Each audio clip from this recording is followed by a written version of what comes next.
Now I wonder what hijinks ensue where they meet up again for some whatever reason. Whoa, it's someone new! Hey, where are you from? Can't be here long? Are you?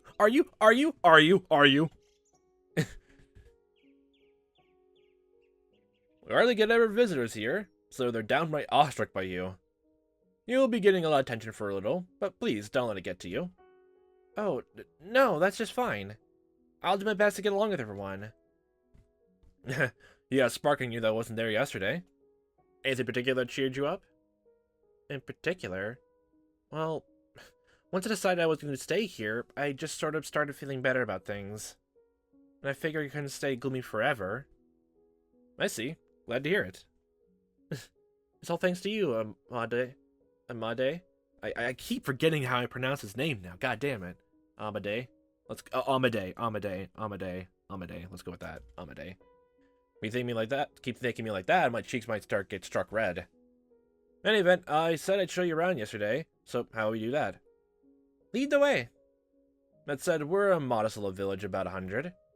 Everyone knows everyone, except for you just yet. For that size, it looks pretty big to me. Amade, taking the lead, we walked through the village, passing by crop fields and milk cows, presumably shared among the villagers. Houses were scattered across an area that seemed far too large for only 100 people. Actually, getting a better look at them, the buildings were dilapidated, looking more like ruins than residences. I mean, is there an architect around, or like... They mostly probably made this from the ground up with anything maybe professional, like, I guess, like, a craftsman helped make the houses then, so they're making by. Once upon a time, this was a city, rather than a village. Oh, like, it was abandoned and, some people decided to take, hold of it, honestly? Okay, then.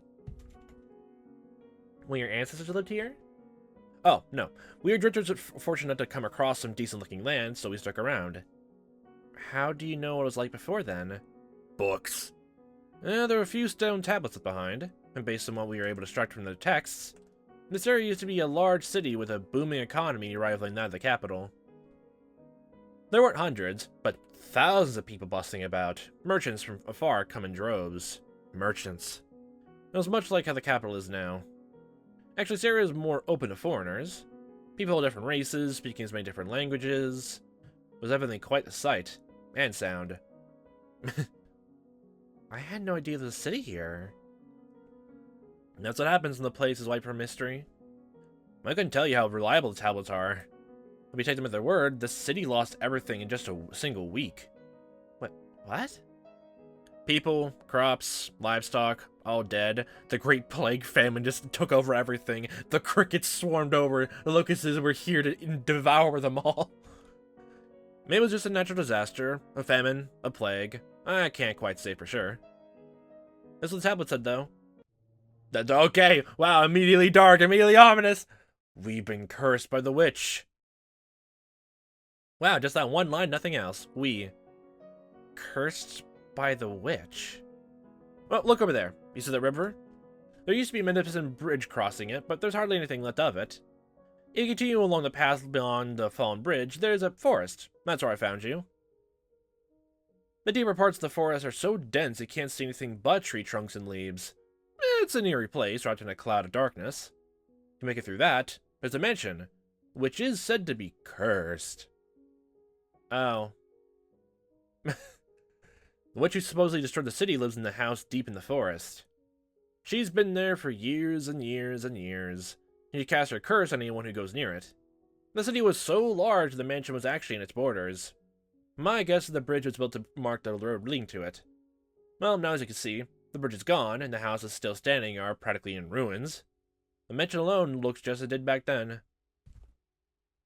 The witch of them in the mansion goes by the name Morgana. So that's where the fall store had that name from, honestly. But is her first name Fata, or is her last name Fata? I can't quite know if it's like one of those reverse name things. The surname comes first. Sometimes when like some anime or like Japanese games like get localized, they have this weird thing. Sometimes I can't tell sometimes if like the surname is being said first, the first name is like organized first. It's sometimes weird, honestly. According to the records, someone by the same name was executed in this area for witchcraft.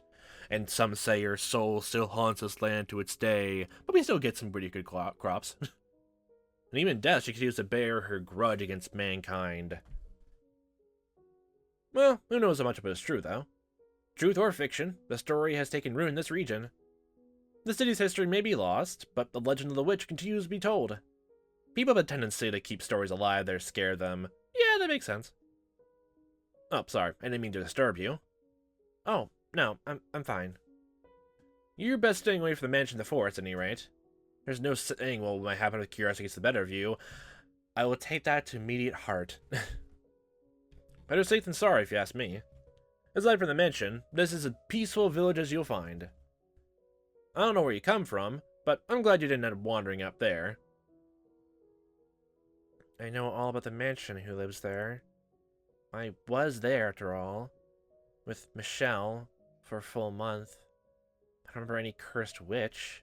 She was just hiding in the walls the entire time. Just a man with a bone-chilling glare.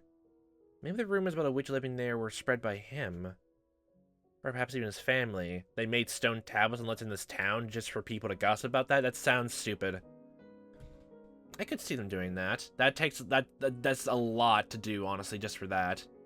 But, like, they were taking a lot, even more precautions, honestly, just to hide him away for... Okay. Like, I don't know how long ago this town was, but if that was before he even came here, like, I guess, 10 years ago, then I'm, yeah, that doesn't make any sense at all. No, I don't buy that. But none of that matters to me anymore. I'm never going anywhere near the house again.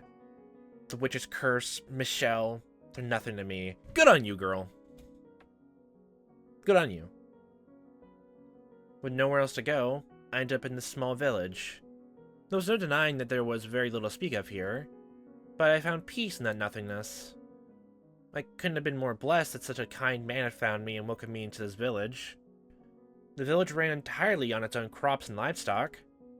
They had no currency, merely bartered amongst themselves.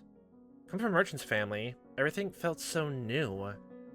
I had never plowed a large plot of land, milked a cow, or used a loom before. I mean, at first, I wasn't sure what to think, being such a departure from my lifestyle in the capital. But over time, I grew more comfortable in my own new life. The people of the village started thinking of me as one of them. Come on, Giselle, come play with us! We're playing hide and seek today! Can't, sorry, I'm spinning yarn. You can do that later, though! Come on, play with us! Oh, stop that, don't pull my skirt! Oh, alright, you win. When I'm done with this, I'll join you.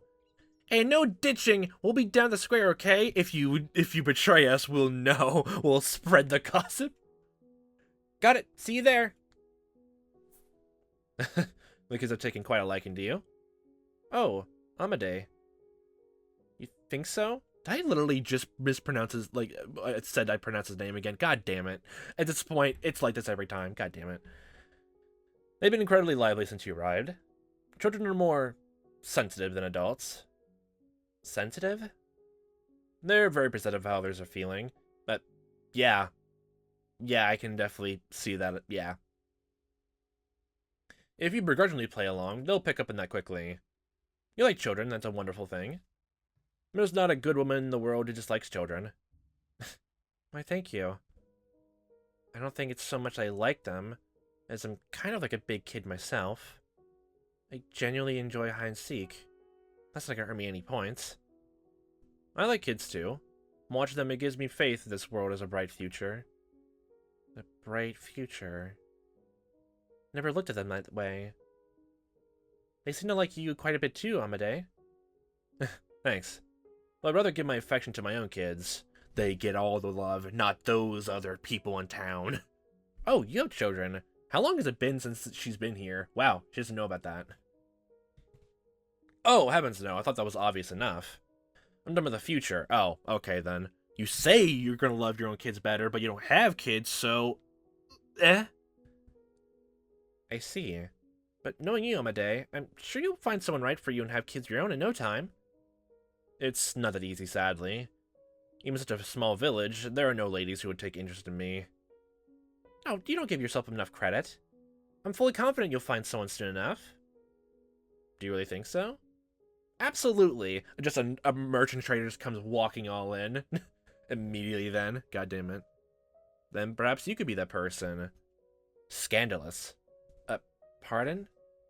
I won't press you into it, of course. I think it would be marvelous to have you in my life in a bigger way. But I'm... It's a little soon for me to think about settling down like that. It's pretty sudden, I admit. Take all the time you needed to consider it. Alright. I have to go play with the kids now, though. Have fun. I wonder if he really meant it. Amade is a nice fellow, considering. We haven't seen a sprite of him, and he's probably not gonna be that important. Considering. And surely being here will be wonderful. But I can't help but feeling something isn't right here. Something isn't right. Oh no. Immediately when you say that,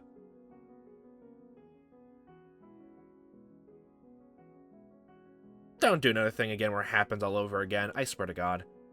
Why am I thinking about him, now of all times? The man has no redeemable qualities. Not one. Okay. As it turned out, Amade was serious about his proposition, and he brought it up every time we ran into each other. Unable to give him an answer, I found myself constantly apologizing to him. Soon, winter started giving way to spring. On the day when the air still had a brisk winter bite, and budding seedlings bowed to break through the earth, the seams holding the village together began to come loose.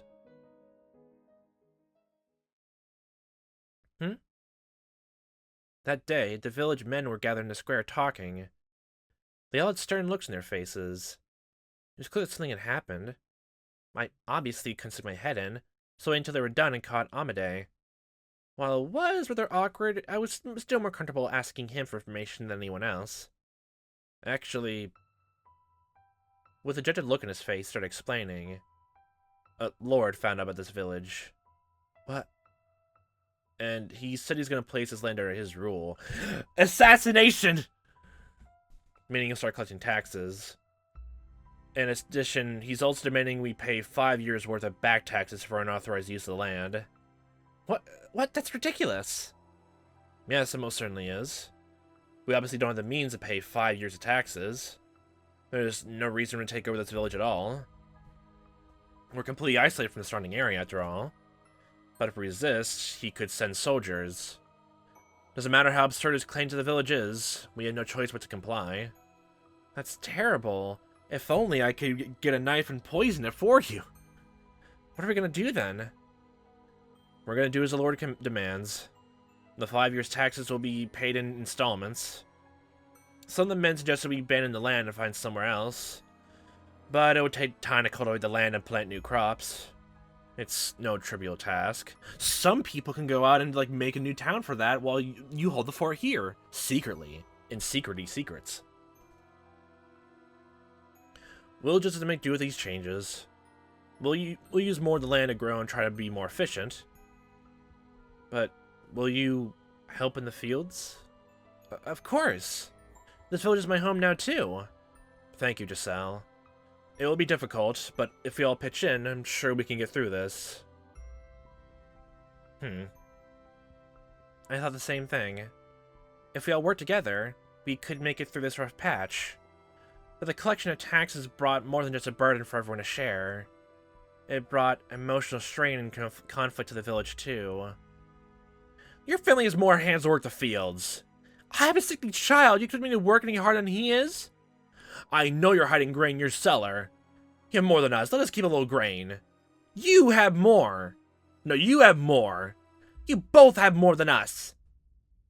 When their comfortable lives fell under attack, the villagers' top priority became their own property. Yeah, it makes sense. The cooperation was only temporary now. Before long, everyone became a threat. The negative energy only built on itself, its growth accelerating like a boulder rolling down a hill. And it wasn't long before their sights fell on me, the outsider. How long have you been living in here before this started happening? It's only been a few months, and Jesus. Come on, get moving. Ow! Stop that! Why are you doing this? I'll stop once you told us everything. Told you everything? What? One morning, a man dragged me from my house and took me to the square. The entire rest of the village is gathered, all eyes on me.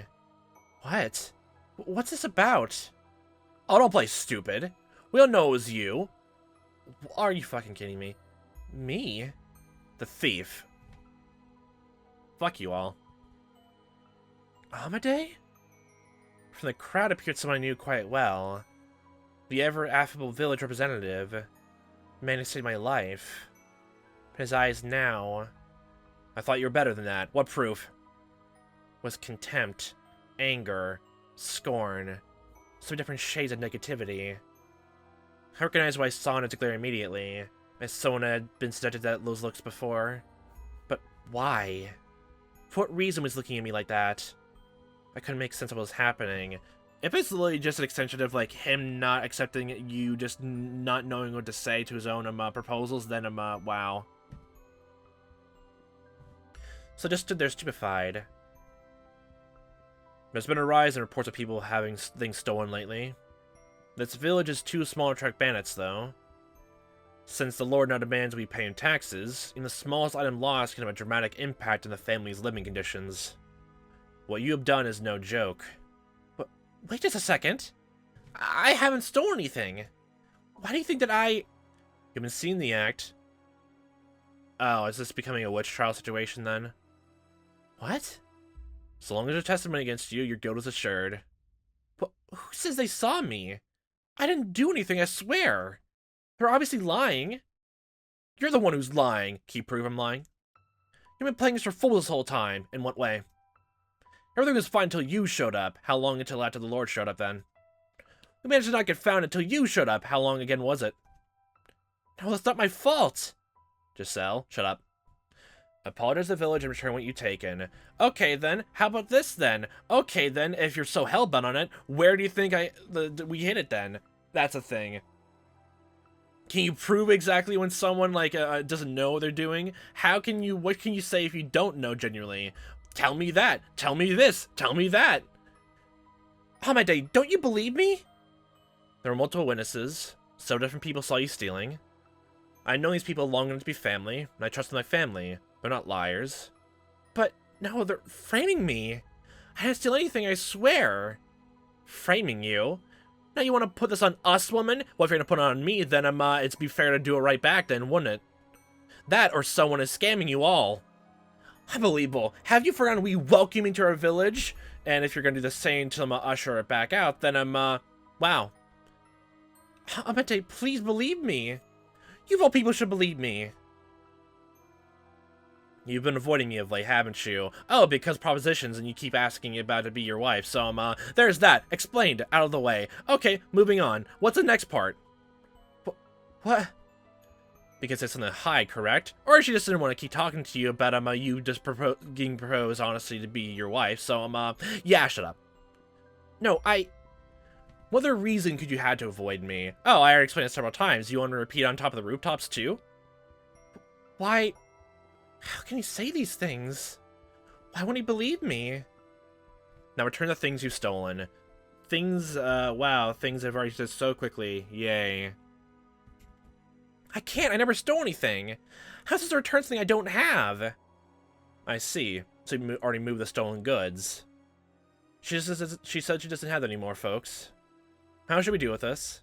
Rough her up until she talks. Yeah, she's not getting up that easy. Give us back our property. Why is this happening to me? The harsh new rulership has been driving these people mad. I need to get away from this village quick. Restrain her! No, get your hands off me! Have you forgotten everything we've done for you? All that matters is that you don't have to suffer, is that it? I didn't do anything. Take her to my house. I swear to fucking God. Make her tell us everything. No, stop. You've all gone mad. Please come to your senses. With men on all four sides of me, I was dragged into Amade's house. He sat coolly in a chair, and they shoved me to my knees before him. I'll ask you this one more time, Giselle. Where'd you put the things you stole? And I'll keep giving the same answer. I didn't take anything from anyone. And again, just keep going on this whole fact of, what can I say if I don't know? What would you say if you were in a situation and you refrained for this? What would you do? What would you say? But they'll immediately go over that and just skip over it. Please believe me. Do you swear, with God as your witness? I do. I swear with all my heart. You don't actually believe her, do you, Amade? She not only sold us out to a lord. Okay, what do you mean sold us out to a lord? What the fuck you mean by that? She's not threatening to make our lives downright impossible. Again, that's just a coincidence. Listen to me, Amade. Thus saith the Lord of hosts, the woman hath committed 3 sins. She has lied, she has stolen, and she's betrayed her fellow man. Why are you doing this, Amade? You were such a good man before. I'm deeply disappointed in you, Giselle. Be disappointed in yourself, you fuck. As much as I don't want to do this, I think the truth from you. Oh, how? How so? Amade. Of course, when I see it. I'm still just an outsider to them. Especially if it's only been like, it has been less than a year, then yeah. Why would he believe a stranger's word over the word of the village, his family? The water. What? A man said a wooden well bucket in the floor in front of me. And it wasn't clean water from the well, though, but grimy, murky wastewater. Are you kidding me? I reflexively turned my hand from the stench when a man behind me grabbed me by the hair. Before I had a chance to realize what was happening, the world around me went brown. Yay. I struggled with all my might to break free. My arms were tied by my back. I didn't have the strength to overpower the man holding my head down. Reflexively gasping for air, a stream of filthy water poured into my mouth. Pull her out. We get nothing and she dies.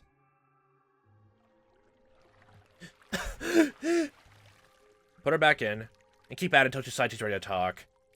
No.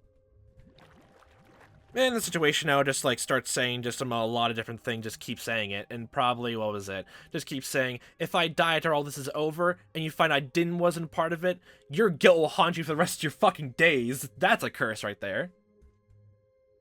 How unsightly. I wonder why.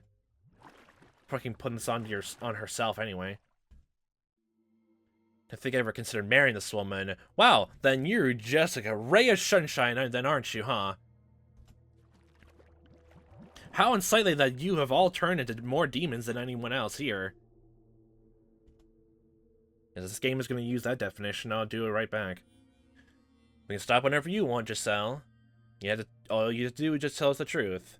Or we just wait until you decide to stop or kill. Please. God fucking damn it. Stop! Oh, yay, we even got a close-up of, yay, water. Wow. I was given no time to rest. My head shut into the bucket, then pulled out just long enough for me to steal a breath before going back in, over and over again. Not a person in that room objected to the abuse I was receiving. I had prayed for a good harvest of these people. They taught me how to use a loom, something I'd never touched before. We laughed together, lived together. They are normal people. Normal! Perfectly ordinary, kind, helpful, friendly people. Not at all cruel or inhumane. But now they burn with a frenzy that overshadowed all my memories of them. It just starts with just one person acting as betrayer, honestly.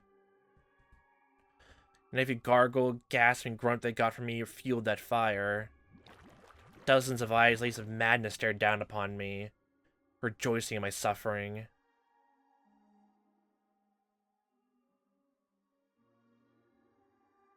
My conscience was slipping away from me. I thought I could hear laughing and chattering. It passed through my ears as mere noise, nothing I could make sense of.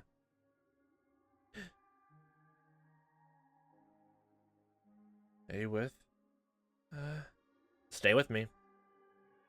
Amade. Oh, thank goodness, you're awake. Wait, what was I just doing? Oh, right. I was in the forest on the verge of death, and Amade found me, and... We almost lost valuable manpower there. We were just discussing what to do with you and to sell, and we decided to make you village property. Oh my god. Oh my fucking god! No, he didn't save me! If you agree to work for us, we'll put this whole nasty mess behind us. The ones that you decide to cause. Maybe worthless in the fields and terrible with a loom, but there's plenty you can help with. What are you going to make me do? I'd like to get your hands dirty. No, you put that. Because when I found you half dead in the forest, I doubt the rest of you is any cleaner. You know, after all this point, if I was in this position, I would just do everything in my fucking power then to just just scream and just oh, maybe like even tell the kids like your parents are doing all this. Doesn't matter if they believe you, as long as the seed of doubt is in their minds, honestly, and all that. Doesn't even matter, honestly, by that point. Because what was it I said before? Children are sensitive and know about that. Oh, maybe their parents even know about that. And they know their parents are going mad, or else their kids are going mad too. But anyway, any seed of doubt, honestly, would be better than anything else. Put that in, and then just start attacking, just doing anything in the village. Because again, like after all this point, after all this stuff happening, yes. This is literally just goes all into again of it goes into again of just what was it? Just the one versus majority thing like, again, because like Jesus Christ, when it comes to, like scapegoat stuff, honestly. Like, that whole thing of him, for the greater good of the people, honestly, that just goes all the fucking window out to me, honestly. I don't fucking care. That every time that kind of thing comes up, I literally just don't care. Yeah. A day. Seems to come to agreement. We'll keep watch over her starting today, to make sure she stays in line, doesn't steal anything else. Dirty, stays in line? They're looking at me. I had to spell it out. No. Anything but that. Please have mercy. If you're begging for mercy, that means you know you've done something wrong. Or mercy just because I don't want to fucking deal with this. Let's see, there is one way to sell. What? Give back what you stole, naturally. Okay, and what do you propose she does then if she's innocent at all this time? But you're gonna insist that it's not possible. Then bring something of equal value. If you can't do that, then your life belongs to the village. The men were cackling. They knew I couldn't do it. It all came to me now. She probably has to go back to the mansion anyway, like, because it's the only place she can go that's nearby. And that's probably where that whole, I guess, parallel with the villagers, like, storming the place and then trying to attack and kill her then comes from. Huh. Guess wouldn't that mean, like, the whole curse of, like, Morgana there would be the same as well? But probably a different, maybe, like, after all the abuse she went through, a bit more of, a better deal after all of all the fake and, like, selfish deals she was forced to agree to, honestly. Not even just that. Actually, no, scratch the agree part. That was obvious. And they're enjoying watching me squirm. Take your pick, Giselle. Something of equal value. If I can get that, then you'll set me free? Nope. They won't. In that moment, a little bit of darkness bubbled up in my heart. Something maleficent whispered in my ear. If you're in need of money, help yourself to some of the furniture. The village not far from here. Oh, yeah. Trade it for food, then make your way to a larger town. I think I know we can get something worth some money. Mention the forest. Has some fairly valuable furniture in it. Oh, God. When did it become... You can steal some of that to sell for good money. Such a despicable woman. Honestly, it's all about survival for you, honestly. Probably at that point, after everything, I would flee then too. You mean the cursed mansion? You're supposed to go there? Are you out of your mind? Anyone else knew the house was killed by the witch's curse. There is no witch living there. There is no curse. Just so, what do you know about that mansion? I lived there for a while. For a month. You what? The son of a noble lives there. He's human, and he's alone. A noble? What's a noble boy doing this far from the city? I presume he was banished there. I was sent to the mansion from the capital to act as a servant. There's plenty of value in the house. Shelves lined with books. Should be more than enough to pay the Lord's 5 years' worth of taxes. Is what you're saying true? Oh, now you buy this when there's actually, like, the pure benefit in what we're saying. I would not lie. As boredom spread through Amade's house, I wasn't able to look at anything but the floor. I couldn't stop trembling. No, after everything you've been through, I don't blame you at all, honestly. Like, it's this whole thing again of, like, when you sell someone out, or, like, something, you do something bad to someone else, but it's after there's so much abuse, honestly, or, like, you've seen that same person, like, do so many bad things to you, all sympathy just goes out the window, honestly. I don't even care. It might not even be, like, he might die because of the villagers, honestly, in that sense, which, that would, in itself, be unfair, but, like, like, just it's any, like, small amount of misfortune, I don't really care. I couldn't stop trembling. To protect myself, I had sold out Michelle, and I don't blame you for a single bit. Especially since you weren't there to see him, oh, he's guilt-ridden, oh no, wow. He should have thought about that before, like, stabbing you. Oh. And listening to his own mom who, like, banished him there. Oh, wow. I'll listen to my mom who's gone mad and forced me to be out here. I'll listen to her. I'll protect our family's legacy. God. You swear there's just a single man living in that house? And ghost, maybe. Yes, it's only him. Alright. If it turns out you're lying, you'll pay. Okay, everyone. You heard her. Tell all the young men to get ready. We're going to the mansion in the forest. And just be safe. Make sure everyone brings something they can use as a weapon. And you, Giselle? You're coming with us. You'll be leading the way. Listen to me. Don't think about trying to run. Right.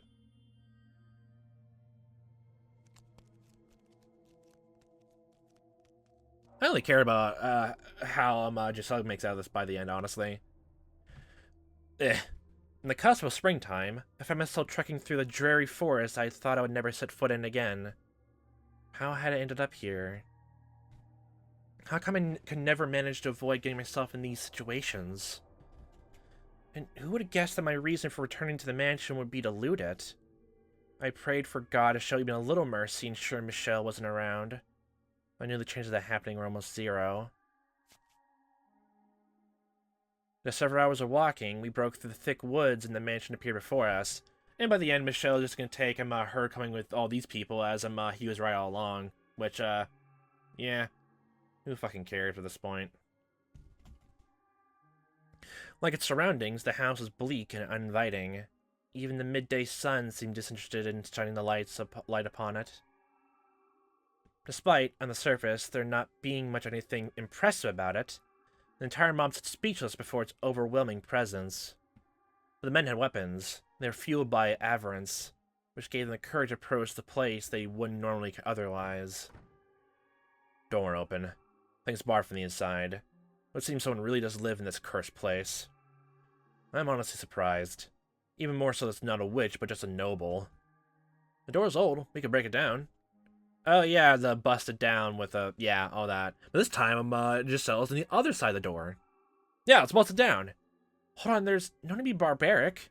People can just sit there knocking the door like normal people. It's like a band of thieves. That's something else coming from you. I ain't gonna fucking bother. Who do you think proposed this plan, Giselle? You! Because y'all gang up on me and tortured us! What the fuck do you think we're gonna do? Oh no, Giselle, don't even fucking, like, feel guiltful about that. Don't even fucking start thinking about that to yourself, honestly. Don't even start thinking about that. Where you have the power to actually change all this proposal if you stay silent or actually talked more. You did everything you fucking could. And they just forced your hand. Alright, men, you ready for lives of luxury? Break down the door. Stop it. It's the damn nobles who make our lives so hard. Man, you still fight amongst yourselves still anyway, so yeah. They deserve to be robbed. Break it! Break down the door! Please stop this! Break it down! Break it down! Break it down! Stop!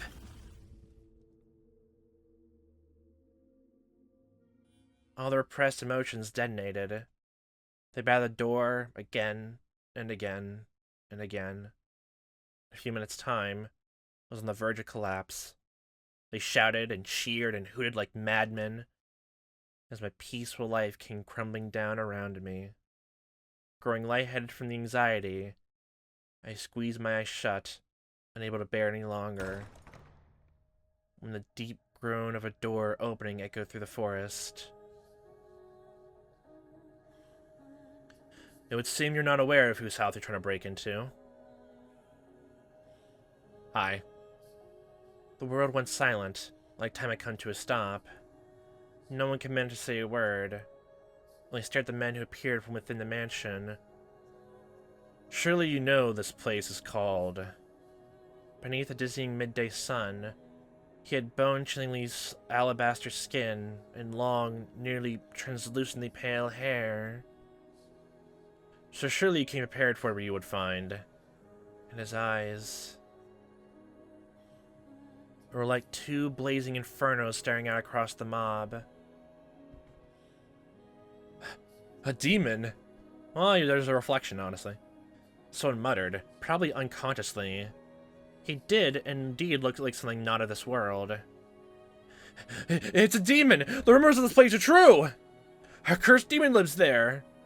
Demon? Him? Michelle? Wow, he looks different. Wow. No, he's not Indeed, I am cursed. The witch's curse is real. I've inherited it in its entirety, as well as her purpose. A witch, a demon, a spirit impure. Call me whatever you wish, for the truth shall not change. I carry with me an eternal curse. Behold my flesh, pale as the moon. No red blood flows beneath his skin as it does yours. Behold my hair, utterly devoid of color, offered up to the devil as part of our pact. Behold these crimson eyes, a symbol of the lifeblood spilled on my hands. I shall bring calamity upon you as the witch of legend. Never-ending famine, plague, catastrophe, suffering for generations. Until the moment of your deaths, you shall regret ever coming near this place. No, no, have mercy. We were just... It was that woman. She brought us here, tempted us with promises of wealth. Deceived us, told us to pillage his house. We're innocent. Amade, please have mercy on us. Give her to me, then, as an offering.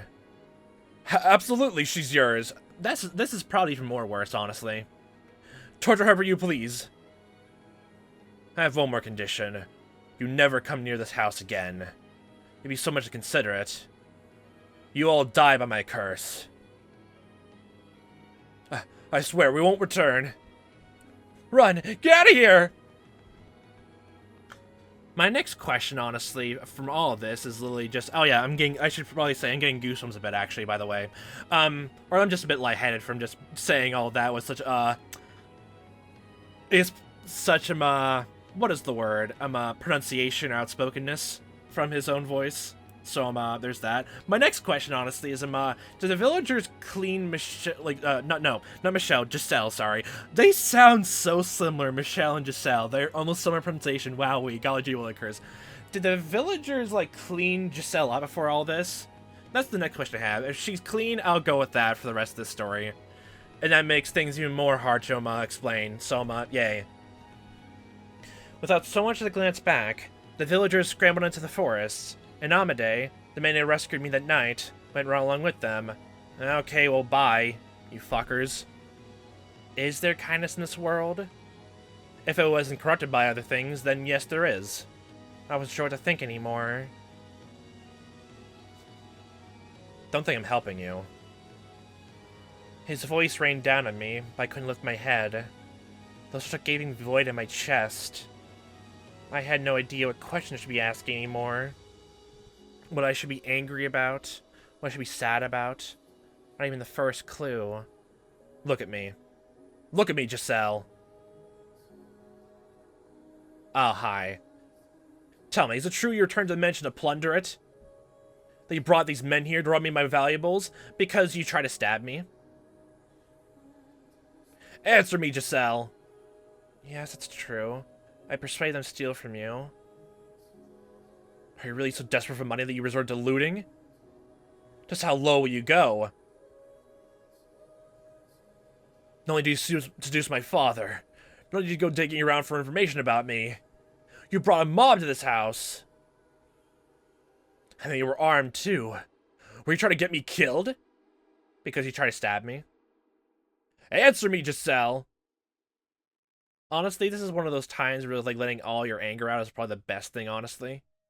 Because even by then, even if he decides to retaliate, that's literally just because he's literally just, like, he just doesn't want to listen anyway. Or he's just not mad anyway. Doesn't even matter what happens, honestly. Might as well let all your anger out, honestly. Don't even to defend yourself. Your scheme fails. You're retreating into silence. Oh, for God's sake, you sicken me. I'm done with you. I'm done. Leave this place. Never show your face here again. As he shouted at me and stared into his fiery red eyes, a somewhat inappropriate thought crossed my mind. Huh. So you can get emotional like anyone else. No, that's, yeah. I can immediately see that, nah. Finally sunk deep enough to be crushed by the pressure. Me. What? If you want me gone, then kill me. You can do that, can't you? You can use your curse to kill me, can't you? Then do it, right here. Use your power, take my life. And if you don't want to do that, then stab me with your knife. Kill me. Kill me. Kill me! What? I'm done. I can't take it. I'm through with this whole world. No one will believe anything I say. No one cares one bit about how I feel. They just walk all over me laughing. Why? Tell me why. Why is this happening to me? I never stole anything. What are you talking about? I tried my best to look happy. I thought everything would work out if I keep smiling. I believed that would make things better. But nothing ever got better. What did I ever do? Tell me, what did I do? All I ever did was believe. I tried my best to survive, to always wear a smile, but everything is gonna be my fault no matter what. And I have to deal with that for the rest of my life. Then I'm done. I don't want to live anymore. I don't want to live in this world anymore. Calm down, please. I don't know what you're saying. My understanding that you desired money, so you brought that mob. Before that, you used my father. You wouldn't believe me if I told you the real story. You'll take your family's word over mine. You don't have any idea what I went through there. How hard it was just to keep myself together. What? I never wanted riches. All I wanted was a decent enough wage to let my family live comfortably. That's all I wanted. That man, he used my family against me. He made me. He forced me to.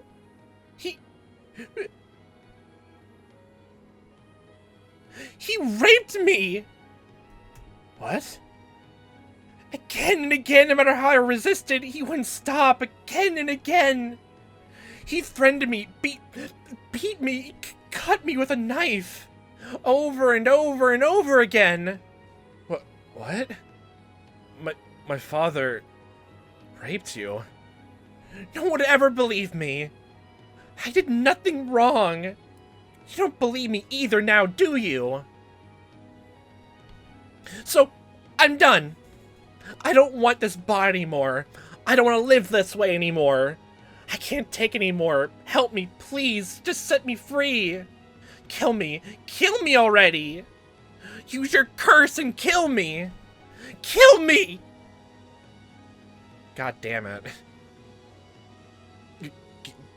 Give me a moment.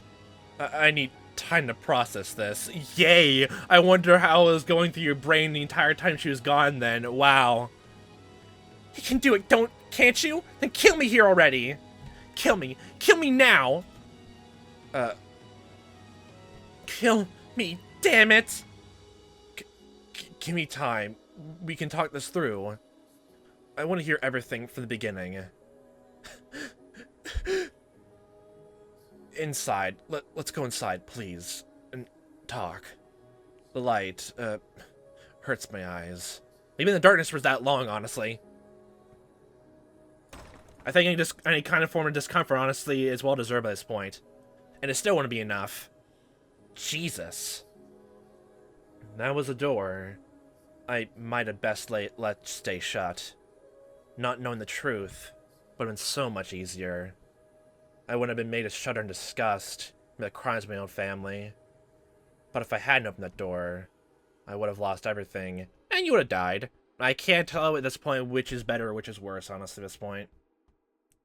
That day, after far too long, I finally let myself see the person in Giselle.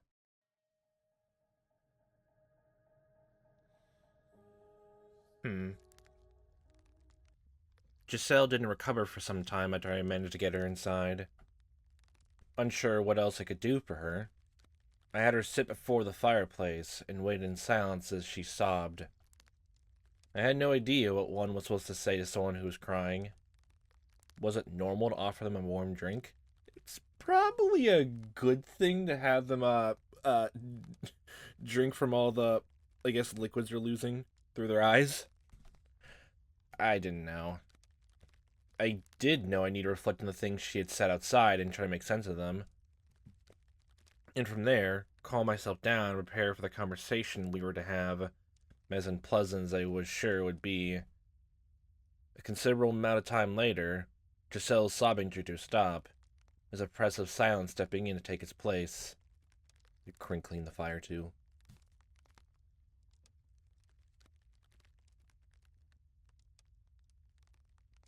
For far longer than it was comfortable, the only sound we heard was the gentle crackling of the fire. I had to say something. Yeah, you kind of caused all this to begin with anyway. I knew that, but what I didn't know was how to begin. I knew nothing about having an honest, face-to-face discussion with someone about the things you're thinking and feeling. It's all just it's a first for you for everything. It doesn't seem like your family's gonna help with that anyway before, for whatever reason, decide to move out here, whether you're forced to or not. But that didn't change anything. I had to do it. Even if down that road lay truths I would be happier not seeing. Giselle? Could you please tell me what you did at... No. What was done to you in my family's home? How you ended up coming to this mansion? And what happened after you left? I'd like to know everything, from start to finish. Do you believe what I tell you? You better say it. You never so much as gave me the time of day before. And I very much doubt you'll find what I have to say agreeable. Will you still believe me, even then? Believe my word, a stranger's word? Over your family or the people of the village? Just like, yeah, you go, girl, honestly. Just trying to rub this all in, honestly. Oh my god. I cannot yet say.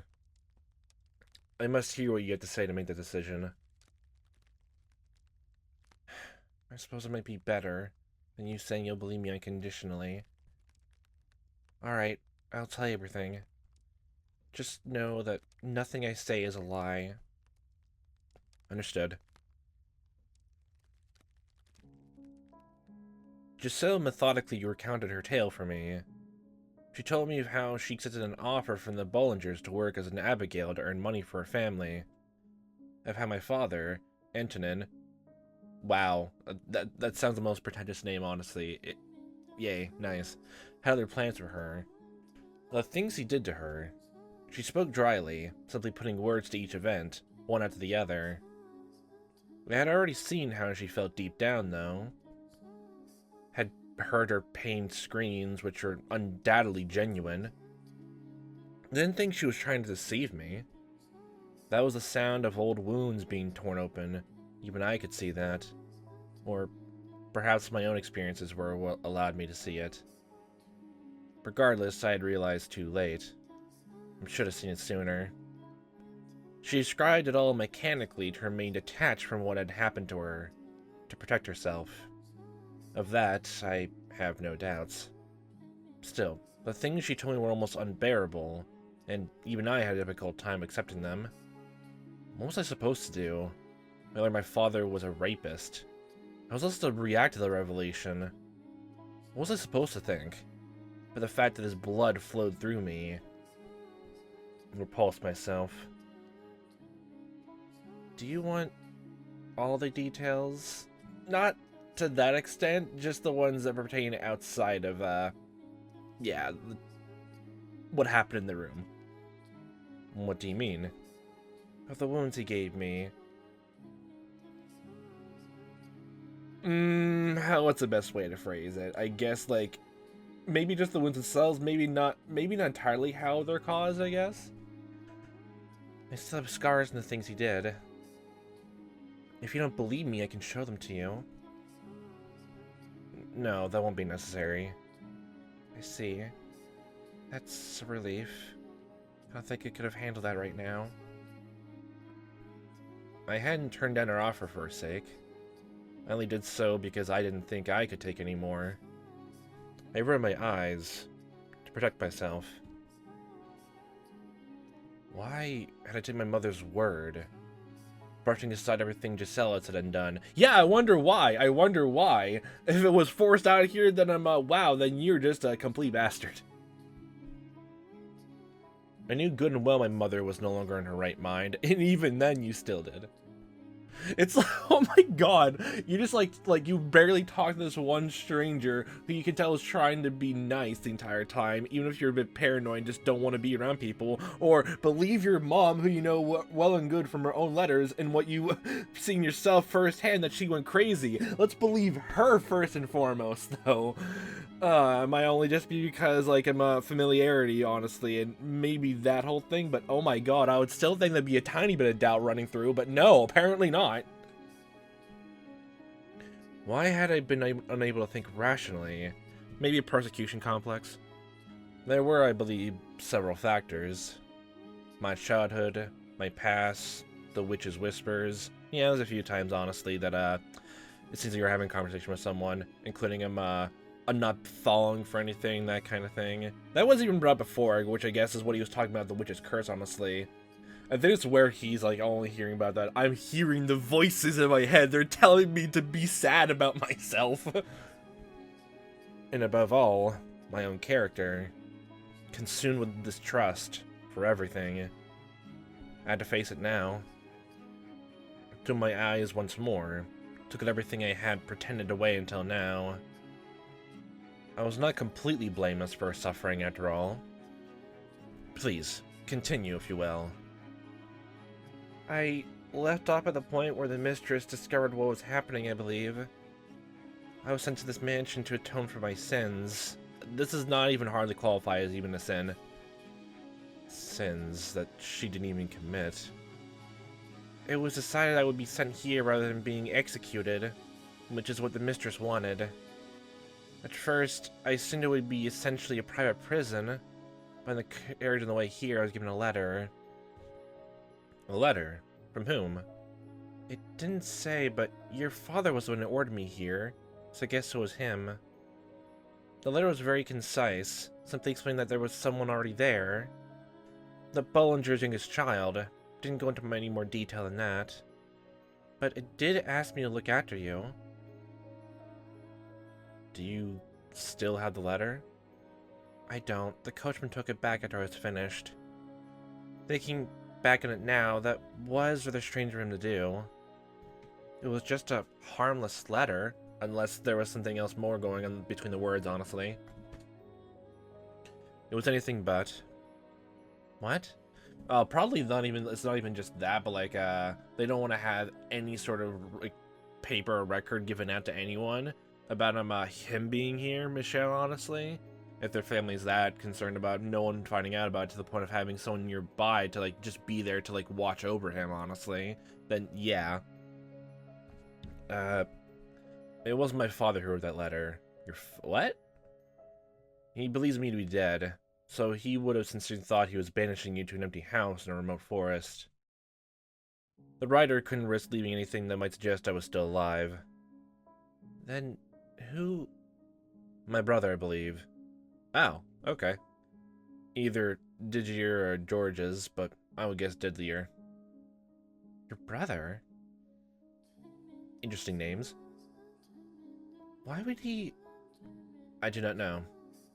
I can't imagine why he would write such a letter, or why he would want to tell you about me. I don't believe he had any ill intentions, at least. Yeah, like, was the sound of it, were they even in the, like, the manor when everything went down? I guess with, I guess the wife and the husband nearby? Like, it sounded like I guess the brothers already grew up and, like, moved out, so I'm wondering, technically, like, how they, like, hear or, like, figure out, like, they have a suspicion something else happened? Like, it's just the fact that the letter seems sympathetic, honestly, just the sound of it makes it seem a bit, how'd they know? Even if they had an inkling about it, I'm still wondering how. Logistics, anyway. I mean, he asked me to look after you. That makes it sound like he's concerned about you. That or, like, his brothers are a bit more progressive, honestly. Then why doesn't he stay in contact? Why doesn't he respond to my letters? It's a bit late to suddenly start being concerned. No, never mind that now. Please tell me the rest. Alright. Yeah, okay, so Diddley and Georges now are introduced here. Don't want to make with any of them right now. Giselle resumed her story from the day she fled the mansion, terrified by my behavior. Oh yeah, I had to take a small break, and she wasn't sad apparently. It was a very, it was a very pointed, inconvenient metaphor to have. His words stabbed me in the heart. You say, as he threatens you with a knife to your chest and your neck. Okay, that's a awkward place to put it. But you weren't stabbed, you were just absolutely threatened with it. I guess it's way better. She seemed to be putting a bit more emotion in her tone of voice now. Perhaps because she could see us more interested in this part. There's a deep sadness in her face. She described that night in the rain, listened to the thunder when she gave up on living. And I knew I had caused it. She then told me the time she spent in the nearby village. How at first life had seemed wonderful, but in time it had come crumbling down. Naturally, she wouldn't be here to tell me this if nothing had happened there. Once she was through with her tale, Giselle let out a long, heavy sigh, as though she'd been holding it in for some time. I thought I could hear just a faint trembling in the air she exhaled. That is everything. Do you believe me? If you don't, if you still think I'm deceiving you, then I won't argue with you. That's fine. If that's the case, please just kill me. Why didn't you tell me this sooner?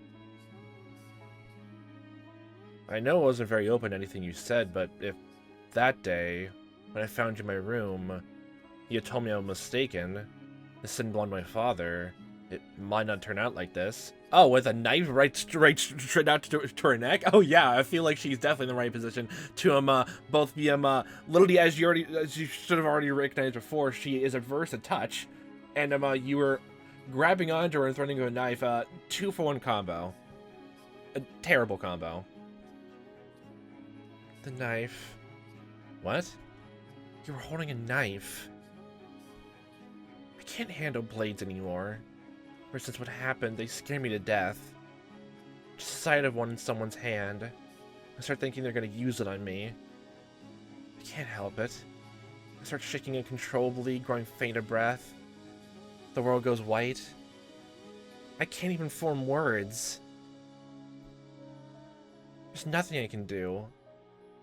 Oh, now I finally see. She was grimacing in pain. The day the package arrived, you knocked my hand away. Because I was scared. Because it reminded me of that time. I completely forgotten about that until just a second. When she gets late from trying to stall without going to the room when she was back there. Punishment, I guess. God damn it. I assumed she was simply jumping from a guilty conscience. I felt nauseous realizing I'd been pouring a constant stream of salt into her unmendable wounds. What damned fool I was. Doubly so. Why did you get so upset at me? Why'd you put a knife at me? didn't want you snooping. If you meant to sell information about me, I thought I'd do anything in my power to stop you. I'm still not convinced it was necessary. I was unarmed, I couldn't fight back, and you didn't need a knife. I have nothing left anymore. I was gonna tell you exactly how I feel. You're a jerk! Nice, thank you, finally, Jesus Christ. What you did was inexcusable. You may not have hurt me physically, but you still hurt me. Humans are frail creatures, they wound easily. Apologize. What? Apologize to me. I said apologize. Wow, you can't even do that. I'm sorry. Again, put your heart into it. Convince me you mean it. I'm sorry. Again, once more, get on your knees and shout out from your gut. I am so very sorry. Was that a laugh? Jeez, you're just a strange man.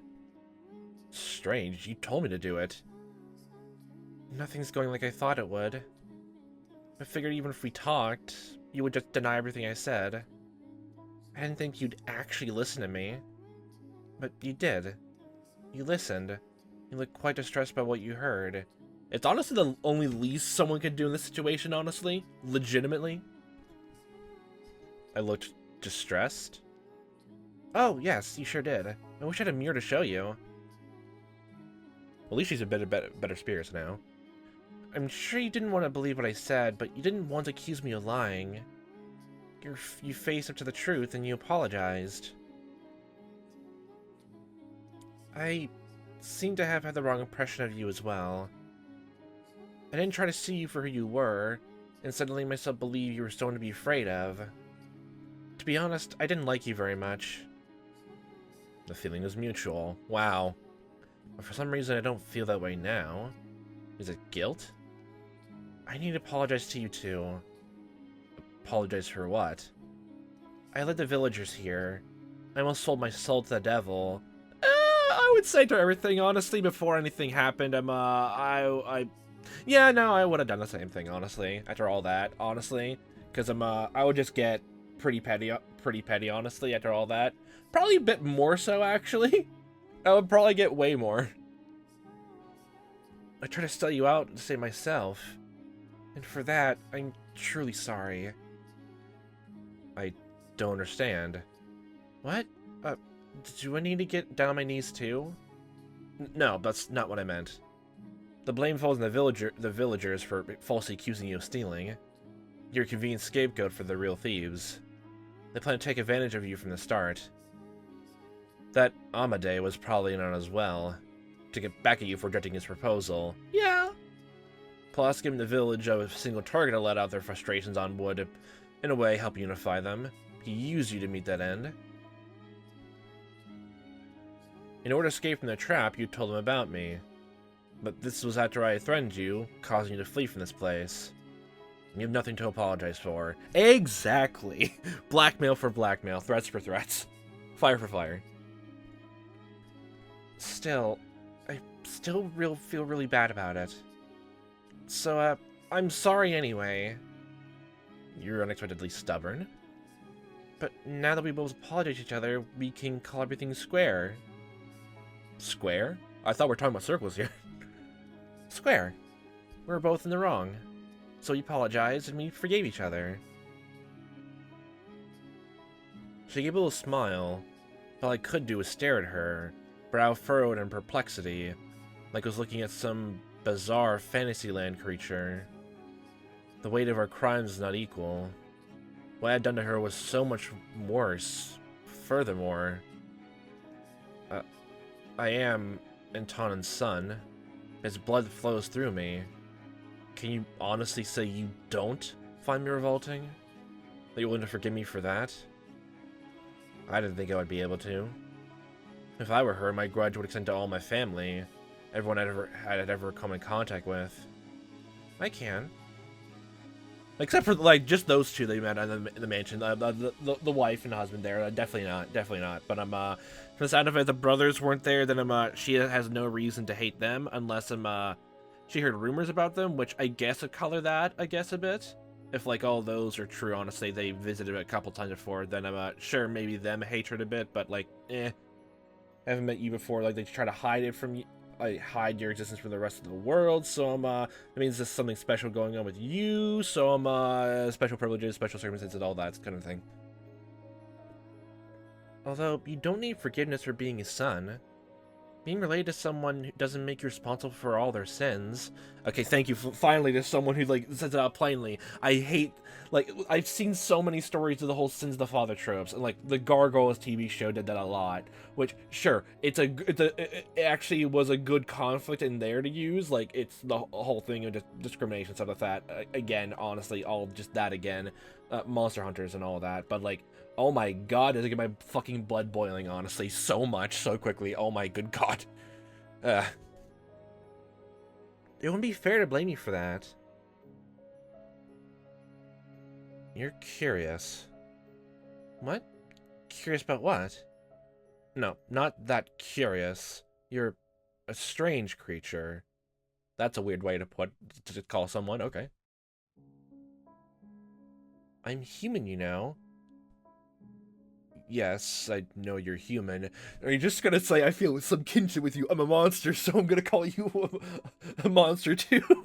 What? You're making me lightheaded.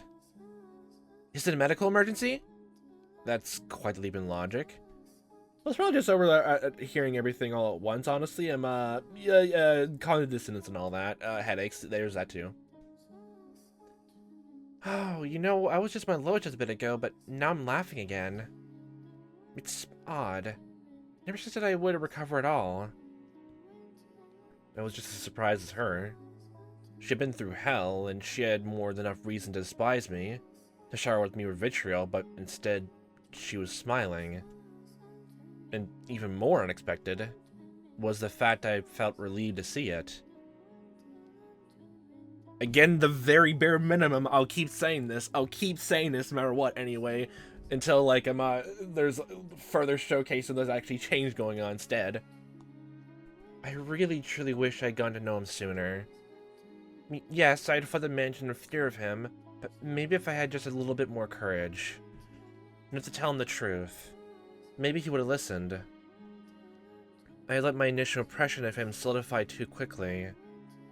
I convinced myself he was insensitive and perpetually expressionless, save for the Arctic stare. But the man sitting before me did experience sadness, pain, and distress. The very least he appeared to, from where I was standing. Michelle was, just like me, an ordinary person. That said, there was still plenty I didn't know. I was still lacking explanations for much of his behavior. Would you mind telling me about yourself now? I'd like to get to know you better. What are you doing here in this mansion, all alone? Why do you call yourself cursed? And why do you call me a creature? I told you everything. It's only fair you do the same. I had no interest in using your information for anything. I have no reason to. Or are you gonna keep pushing the master and servant line? Do you still think I had no need to know? Be quiet! For the love of God, stop talking already! You always pick the worst time! What? Excuse me? What do you mean I always pick the worst time? Going through my own fucking head and you're like, you always come at the exact, coincidentally, the worst time imaginable. Okay, I find that a bit relatable, honestly. No, I wasn't. Just warring on his head of how he should approach it, and like you're just trying to push it or like trying to explain yourself more, and he's having a hard time trying to find words to say it, honestly. So yeah. Unbelievable! Just when I was starting to think you would actually be a decent human being, be going about this. No, Giselle, I wasn't talking to you. Who else could it have been? The voices in my head. I was talking to, you know. I have I have a condition that forces me to vocalize objections to my own thoughts. That's called intrusive thoughts. But for the sound of it, it's mostly just you're talking to something that's like trying to go back and forth in your brain, which god damn it, just like if that's how this story is going, where we actually get to hear like a back and forth conversation in their brain, like doesn't even matter, but just like supernatural for the house, or it's literally just like a metaphor, I guess, for just like just sorting out like his own thoughts, or just some anxieties, or like a different mental illness. Honestly, that makes it so much more funny. I literally wrote a story all like just similar to that, and I'm still trying to finish it up. God damn it. Similarities. You know, that's about as convincing as my allergic to people excuse. Sorry. Weirdo. What crosses did he bear? What secrets did he keep? Maybe the truth is far beyond my reckoning. And if it was, even if he did, please, tell me everything. No matter what you say, I won't doubt your words. I will trust you. I'm sure I can accept anything you say. Please. If you don't put into words, I have nothing to work with. Okay. Where should I start, though? How about the curse, then? Are you actually cursed? That's a difficult question. I cannot, for example, take someone's life with my curse, nor can I bring about disaster. I don't have any magical powers like that. So what you said outside was a bluff, then? It's a pretty good bluff, though. It was just a way to chase the villagers away.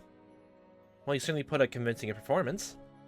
So you can't exactly curse anyone, huh? Regardless, I am human. But you kept calling yourself a creature, though. Nothing more, nothing less. At least I consider myself one. So you consider your body to be human, but your brain is a monster? I don't quite understand where you're trying to go here. Others would disagree. The reason for that has to do with my body. Your skin, hair, and eye color, right? Right. That's a hesitation right there.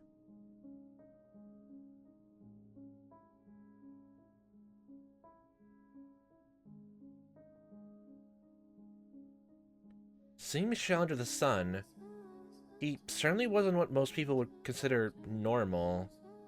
Awe-inspiring, in fact. The white hair glistening in the summer breeze.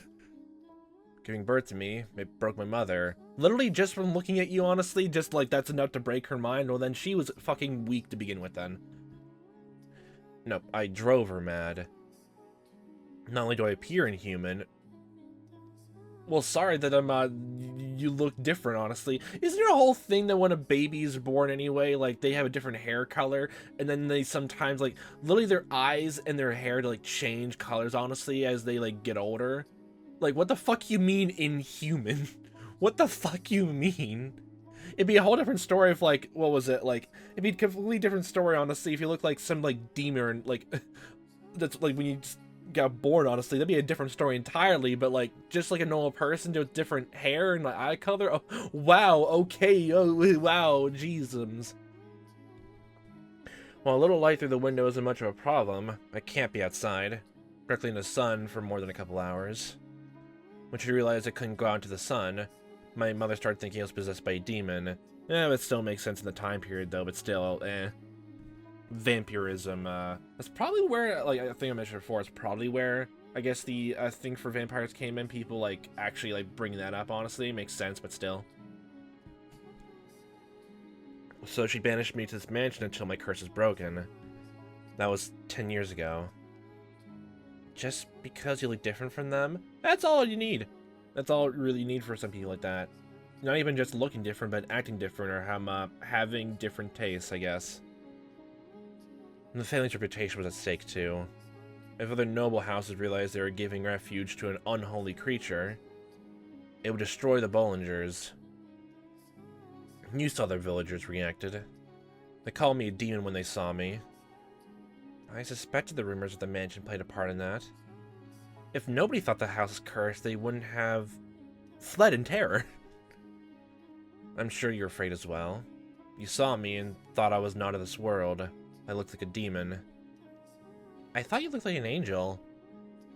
What?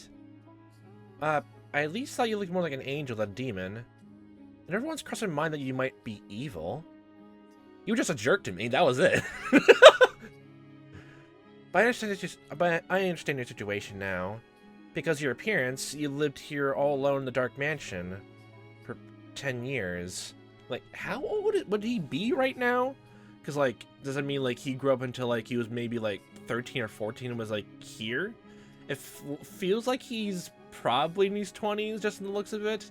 Although, I feel like I need to get better at, like, I guess, figuring out ages from looking at people, honestly. Even in games, honestly, sometimes. I don't think I have a good calculator or anything for that, so It was never really a inconvenience. They bring me all the supplies I need. The package. You big liar. Have you never considered running away? That's not an option. Because the sun... No, I could move during the night if I really wanted to. I'm being watched. To ensure I don't leave.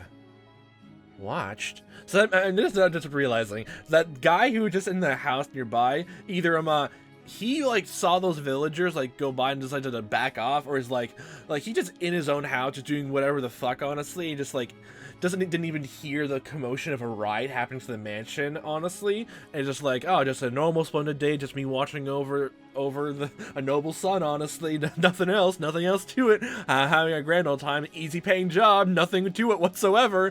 It just did not even hear a single thing. Oh my god. I can't allow anyone to find out I'm alive, particularly the Bollinger estate. Well, he certainly pushed the ball on that one for letting that entire crowd the riot crowd coming through, even though they, like, that guy would definitely not have known a giant crowd was coming, but still, oh my good god, he didn't do shit. Oh god, is the fact that he knows about it, he's gonna send a letter to, like, the Bollinger's actually gonna come to play later? God damn it. If I were to run, and they were to find out, I would probably be killed. If only it didn't stand out so much, I might be able to stay out of sight easier. But also, I had been holding on to a little hope, I think. Hope that I might be able to return someday. Man, if only contact lenses were a thing. You just dye your hair. I have all but given up that hope now, though. Not that I ever have enough willpower to really fight for it. I see. You don't need to worry about pitying me either. It's long since become normal to me. That's nothing that should ever become normal. So, what was that really a moment ago? You don't actually have a condition that makes you argue with yourself, do you? Please tell me. You don't have to believe me. In fact, I doubt you will. You're free to think I'm completely mad. No, don't worry, I want to know. I can hear the witch's voice. Morgana sucks. The witch's voice? It started when I first arrived at the mansion. No one else can hear it either. Like I said, it sounds crazy. Not at all. I said I would trust you, so I believe you. Maybe he's not well. Yeah, that has to be it. 10 years all alone in one place, and you're bound to start hearing things. Yeah, it's all hallucination stuff. Which honestly still fits that. God damn it. It still makes sense whether you think it as a metaphor or supernatural. God damn it. I started noticing the Higurashi, and well, yeah. It still makes sense, honestly.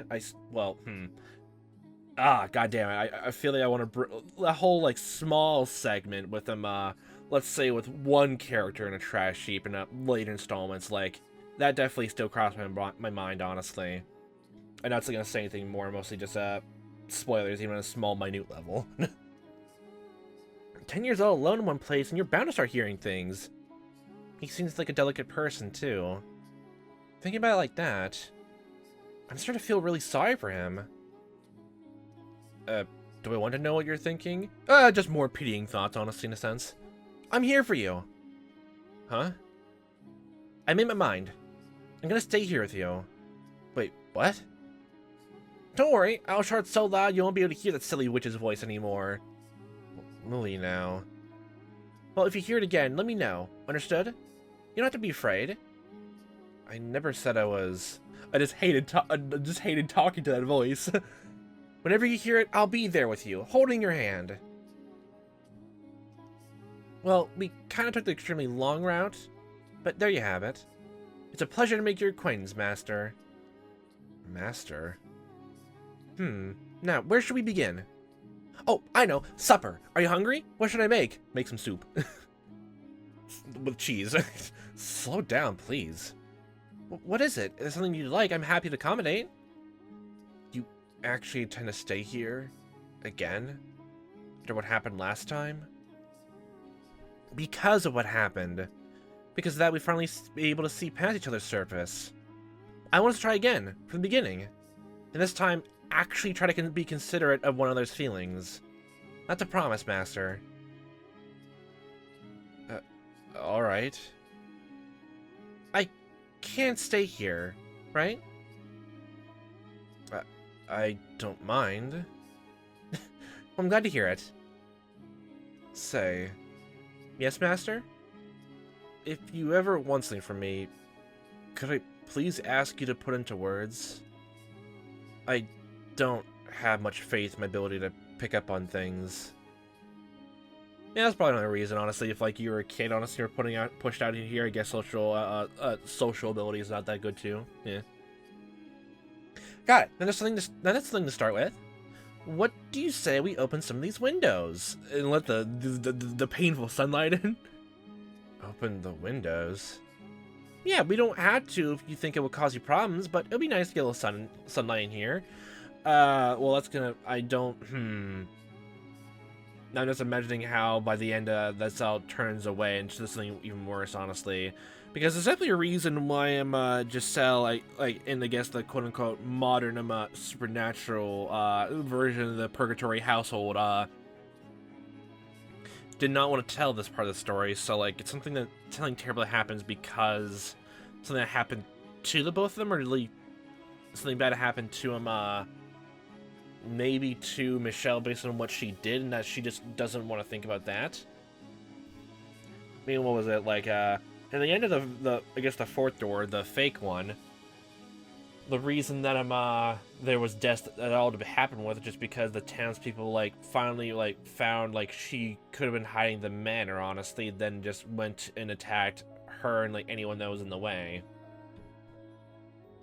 And that was the way she put it against, and it makes sense why in that story, the fake door, she decided to distill the whole curse with well, she used the combination of like hearing about the whole like witch's curse with the thing of her sensitivity for being touched, honestly, to combine that both in ways onto him as being sort of a death touch, sort of different way of Midas touch, honestly.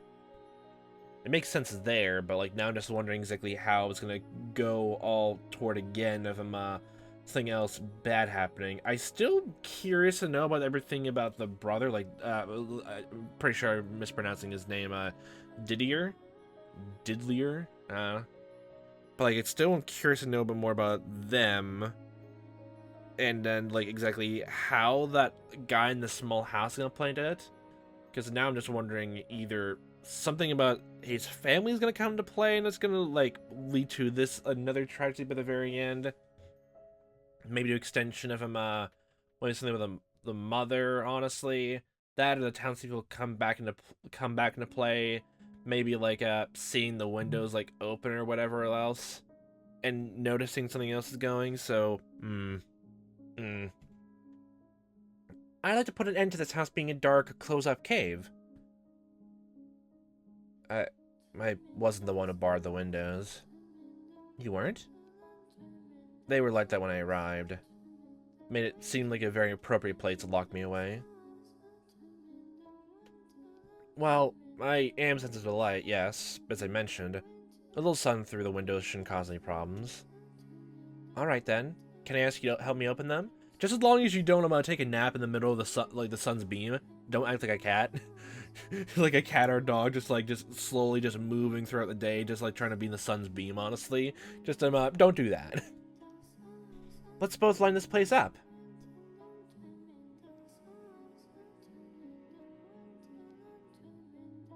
After a few moments of silence, Michelle gave me a curt nod. While we couldn't do anything about the windows that had been boarded up, the two of us forced open the ones that were just covered by rusted over shutters. When we got the first one open, a beautiful stream of light, like nothing I'd ever seen before,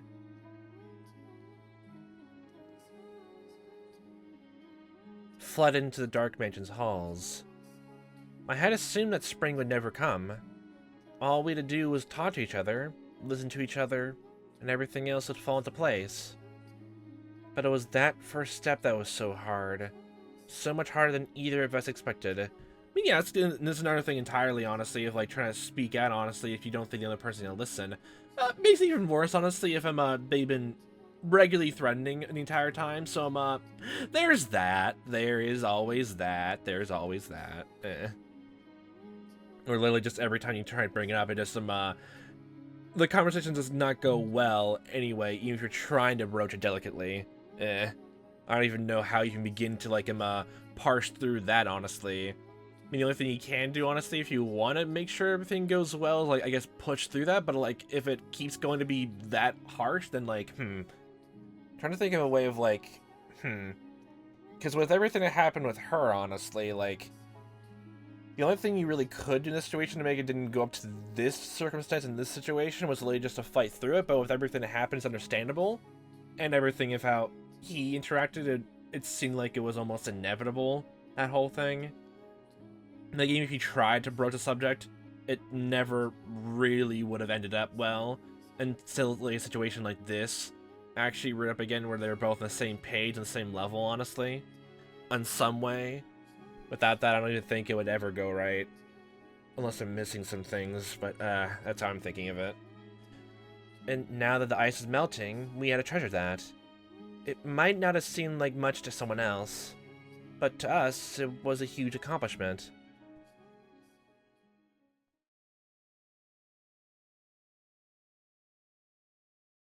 Ah, back here. Well, this is where you were laying down, apparently dying, so, This time, it'll work out. It has to. I had all the confidence in the world when we were together. But now that I'm alone in the dark, in the absolute silence of the night, I'm starting to get anxious again. I'm starting to feel like something bad is going to happen.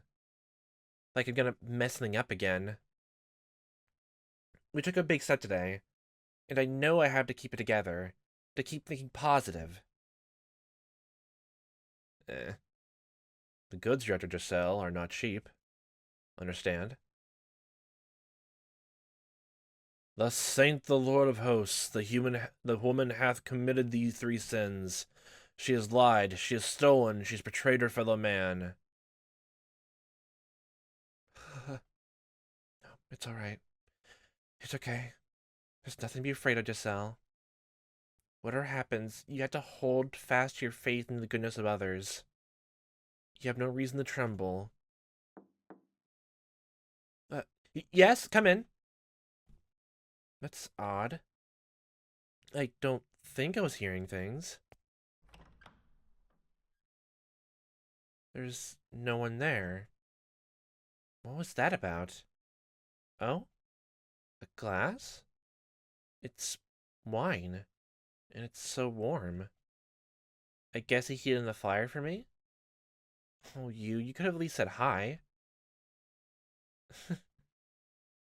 I have a feeling this is gonna work out.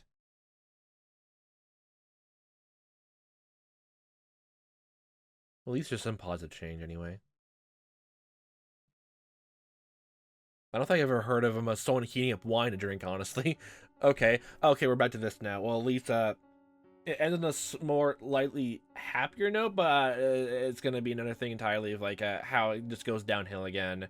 Which I'm, if like you keep going back and forth in your life, like whether just like something terrible happens or like your mind just seems to work against you, just going up and down like that, then yeah, it makes sense why she would act like that, especially like in this form.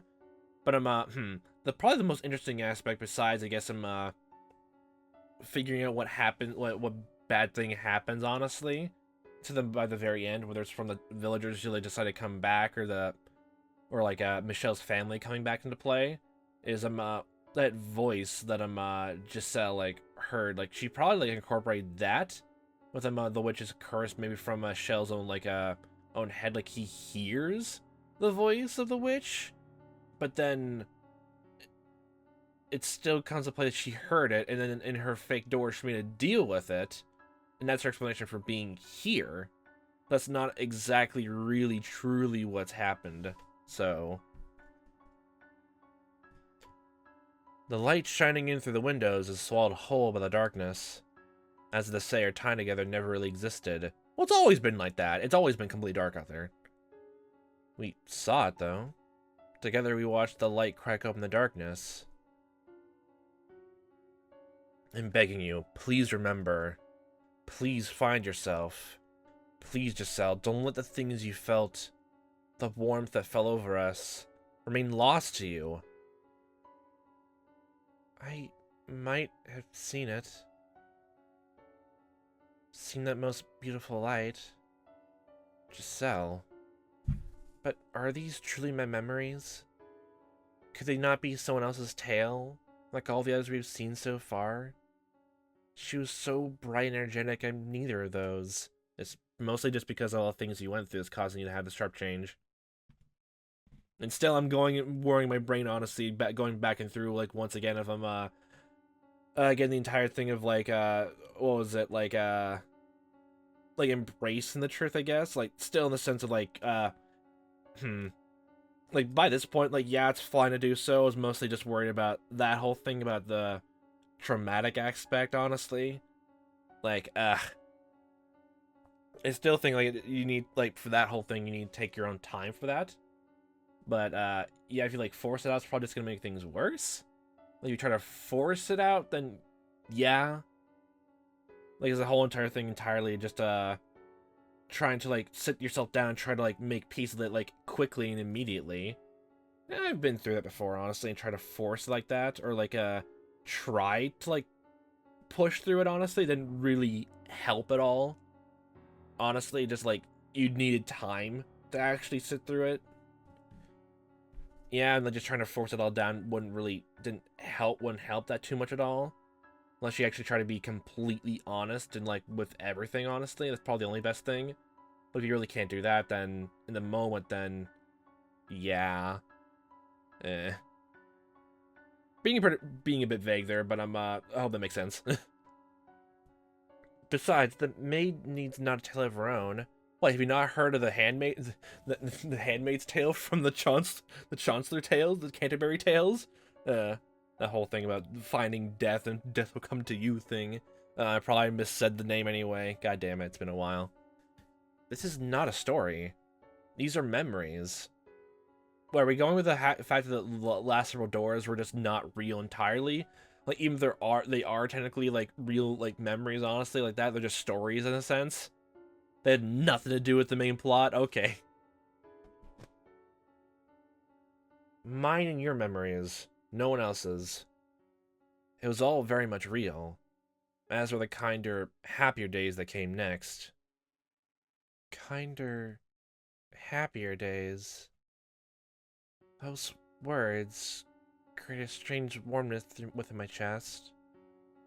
At the same time, they make me just indescribably anxious.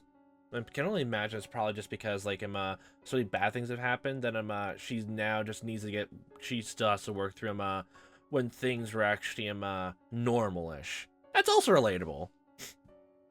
Horribly enough. Is there really happiness to be found down that road?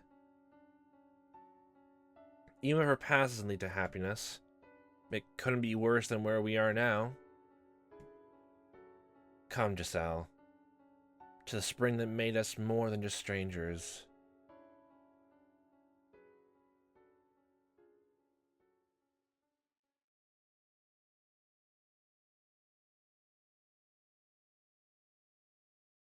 Well, this is gonna turn into a love story. They better make it show that's actually healthy this time.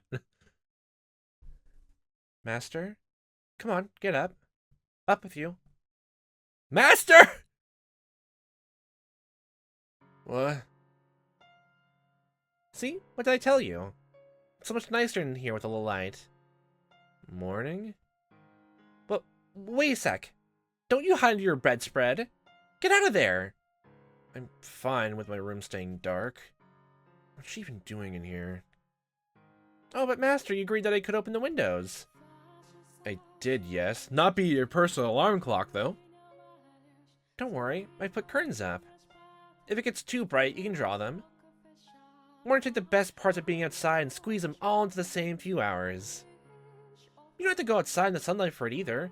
Just listen to all the wonderful sounds. The birds chirping, the crows calling, and the owls just pecking at the windows, trying to screech to get inside. The joyous sounds of the birds. The swaying of the trees, the rustling of leaves. Am I being as pushy as I feel right now? Kind of. But you wouldn't be you if you weren't, so for now I won't get on you about it. Also, now that I know your real intentions, no, never mind. I completely misjudged you. You're the exact opposite of what I thought you were. What did you think of me? Let's see. I thought you were cold and cruel, just ticking off every single finger on your hand. Cold, cruel, that's 2 for 2 so far. Heartless, incomprehensible, that's 4 for 4. I'm beginning to get a better idea. You try to put on airs, but you're really rather childish. You have a short temper, but can be surprisingly playful. Oh, what else? You have a pretty difficult personality, too. Oh, that's the 5th, 6th, and 7th one, right? Right? There's not a single good trait in that list. Now, hear me out here. Listen to everything. You gave me a chance to talk and you listened intently. You can be kind of nice, too. We agreed that we would live together, not just in the same house, so we've got plenty of time to add more to the list. And I hope you can make your own list about me, too. This is just beginning, after all. We got a long, long time ahead of us. Plenty enough to get to know each other, no? Let's not waste any time, then. What do you say we do something today that we haven't been able to before? Let's play Frisbee! No. Where should we begin? Oh, I know! We could get this place cleaned up! You want to clean? Now there's some actual light in here, we can all see sort of things we probably rather not. There's so much dust everywhere. The dust bunnies are having a small little ranch over there. They're herding around everywhere in this place. This is dust. God damn it! It's their natural habitat now. This is where they live. This is where they breed. This is where we need to get rid of them all. Like dust. All over the place. The dust animals are just having a fun time just scurrying around through all the doors and rooms. My vision was still slightly unfocused. Have not completely escaped from Morpheus' embrace. Morpheus? That's a name I haven't heard in a while. But I could see well enough to catch her smiling brightly. That was the first time I had gotten a good look at her in the light. I could see facial features I had missed during yesterday's commotion. And those glistening eyes. Not even trace the tribulation she had endured tainted her pure jade eyes. She's surprisingly good looking. I ain't cleaning up myself right now. That's funny. Is something the matter, Master? Oh, I know. You're still half asleep, aren't you? I guess I'm just gonna have to throw my best bucket of water on you and have fun about drying out the bed sheets then. What is a best bucket of water? Clean water. I'm awake. Is there something in my face then? Just far too amusing a sight to wake up to. Amusing? Oh, just get out of bed already. What a noisy morning. If only megaphones were a thing, she would just have a fun time with it. No, better. No, probably the next best thing is just bring a rooster in here next time. I got my first decent look at Michelle's face into the light that morning. watching him stiffly yawn as he crawled out of bed. All the little details I hadn't been able to pick up on in the darkness. His expressions, mannerisms, and the way he looked at me. I could see facial features I'd missed during yesterday's commotion, and those vivid, all-consuming red eyes. I was almost certainly making a really dumb face at him. Is it just me, or is he handsome?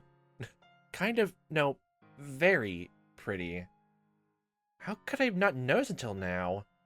Oh, jeez, wow, I can't look him in the eyes. Yes, what can I do for you? Is there something on my face? There's a sesame seed stuck in your cheek, that's it, that's nothing else. No, huh? Hair monster! What? Excuse me? No, your hair, it's really long. Yes, it's way too long. We should cut it. Is there any way for a servant to speak to her master? I'm just kidding. I don't have any interest in holding your status against you anymore. I see. It's really hard to tell if he's joking or not. So, about that cleaning. May I wash my face first? Get the sesame seeds off your face? What? Oh, I missed that, sorry. As I just said, I'm not gonna act like I'm superior to you anymore. Wait, did I miss that line in the last one? You're gonna help. Okay, thank God. Sorry about that. Oh. What are you snickering about? I can't help it. I'm happy. If my hair really does bother you, you can cut it. Stylize it. Braid it. I can cut it? Of course, I'll give you the best haircut you've ever had. Just don't make him bald. Oh, but I should warn you, you want to stay perfectly still. Are there even any scissors around here? A monster with a pair of scissors. My sister always said you were as likely to lose an ear as you were your hair whenever I cut it. Is that a good or bad thing? You stay away from me! And so he fled the scene. That's just funny. I was shocked at how much more comfortable I felt around her. Only one day following our opening up to each other. Maybe this is normal. I simply never felt it before. I didn't know. I had thought it would take years of work to get close enough to someone to be able to have a conversation without picking apart every little detail. But here I was, a day later, already there. It's weird how things work out. Was that how it usually worked? For some people, yes. Did people normally get close and draw apart so freely? It's weird. I didn't find it unpleasant to have someone else around. It was a strange feeling. All that friction had dissipated in an instant. It was like we had known each other for years. Though not entirely willingly. We began sharing meals, something I had always done by myself. Hey, I see you shoving outside that parsnip. You need to eat everything. Eat your fucking greens! Do I have any idea why there's so much rotting parsnip in the cellar? I don't care for it. You could at least pretend to be ashamed. Yeesh, you're not a kid. So don't be so picky. Well, guess what? I'm a picky eater too, so guess what? That's not gonna help matters at all. It's not good for you. Eat your fucking vegetables. Hasn't caused any problems thus far. Well, if you don't... Well, actually thinking about it now, if, like, having, like... I wonder if, like, when people have albinism, like, exactly, like, sunlight gives, like, some vitamin D? Like, is there even food that he's been eating which provides that? Or does it not even need enough? It doesn't need that much vitamin D just from how, like, I guess, like, he was born? So, like... I don't even know the logistics of that, honestly, of, like, albinism, honestly. So, like... How much does he even need, honestly, from all that? Like, does some of the food even, like, give enough for, like, that whole thing? Like, I don't even actually know top of my head, like, what foods even actually give vitamin D to make sure he, like, lives alright comfortably anyway. So, he'll soon enough. I can't believe you. Hey, limited supplies and you won't eat your vegetables? Well, if we had seasoning then. Make ratatouille with them? Oh, question. I got an idea. Go on. Is the list of supplies sent by your family set in stone? Meaning? I'm just wondering if it was possible to make requests. If I could, I would just go on a shopping trip. Perish a thought. The only village around here is the one you came from. Right, travel farther then. Say, are you sending it out of concern for... Who would ever be concerned about you? I just want to be able to sleep well at night. And I'm not interested in throwing more servants to the lions. You know, you're a whole lot simpler of a person than I first thought. What's that supposed to mean? Oh, nothing. Okay, back to your question about delivery. Yes, you can. I haven't made any requests recently, but you can write what you want on a piece of sheet of parchment. Or if we don't have any, something similar. Put in the box, leave it outside. So I'm literally just leave a parchment until the next package comes along, and I'm literally just request every seasoning and a spice and a man, and some more stuff to make an entire just 4-course meal. Have fun with that.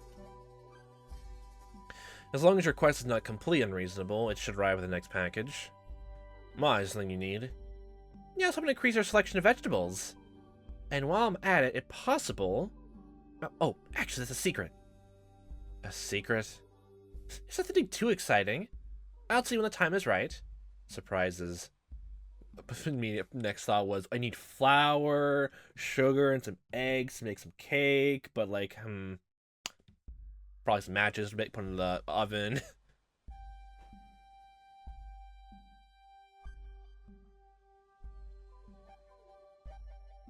I also don't know how to feel about this music. Like, it's definitely meant to be peaceful at the same time. It's a tiny bit creepy as well. At least with those, I hesitate to call, like, those sharp, I guess, like, beeping sounds in between. It sort of has that sort of vibe to it. My relationship with Michelle gradually transitioned from master and servant to be something closer to friends. I mean, he was still my master, but he allowed me almost complete freedom. He didn't order me around either. He even gave me a hand with my work. Though, he was still not very talkative and oftentimes hard to read. He at least seemed to be making an effort to close the app. He would on occasion tell me about himself, though not in much detail. Anytime his family came up, he grimaced uncomfortably. Apparently his father had wanted him dead. His brothers, though, had worked to create a scenario in which he could live, faking his death and sending him to this remote mansion. What? So the whole faking the death thing was really just... So it's mostly just because they did that and brought him to this mansion so he can live out peacefully. But it was something else before that, which is my immediate thought of the whole thing with the painting, honestly. I still think I'm right about that, especially with him. I didn't mention it too much before, honestly. I brought it up before, but glossed over it, honestly. It almost seems like a very, like normalish thing, honestly, for, like, well, obviously not for everyone, but, like, at least to me, like, the whole thing of, like, for queer folk, honestly, to, like, imagine a sort of sense, like, they're monstrous, I guess, in a sense, like, to have, like, at least to me, like, low self-esteem, honestly, figuring all that out, and, like, sort of, like, feeling like I was, like, different, monstrous, I guess, in a sense, until just absolutely just owning into it. Now, in a sense, I actually just like monsters, honestly. Like, I can't tell just because accepting it, honestly, or just I always liked it in totality, or, like, a combination of everything, but it's even just metaphorical. Like, I guess literature stuff, like, combination stuff like that. There's been a lot of, like, stories, honestly, where I've seen other, like, people, like, relate to even the monsters in the story, which is definitely probably a reason why I give a lot more leeway. Probably even into the second story, honestly, with him, Yukimasa, like, looking himself as a beast, honestly. Lately, that explains my own thought process, honestly, so there's that. His brothers, though, had worked to create a scenario in which he could live, faking his death and sending him to this remote mansion. I never encountered Michelle's brothers while at his family's estate, but assuming he was right, and it was one of them who had given me the letter, they were likely our only allies at the house.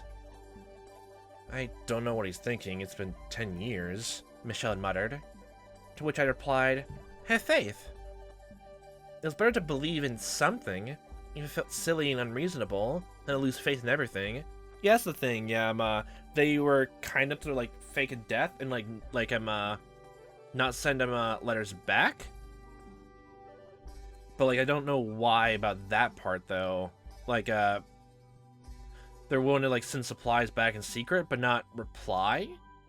I don't quite understand the reasoning there, because I would think like it'd probably make more. It would make, if it was a whole thing of like making sure like no one in the family knew letters are going out to someone, and especially to, you know, him, honestly. But like, their mom know he's alive. So like, why did they not send a letter back? I don't understand why that part.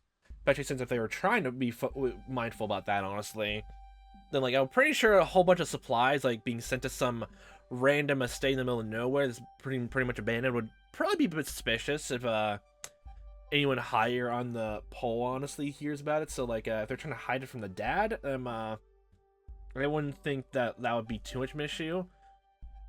So like, yeah, I don't know how to feel about them. My being able to find new renewed belief in the kindness of people was what allowed me to start smiling again, after all.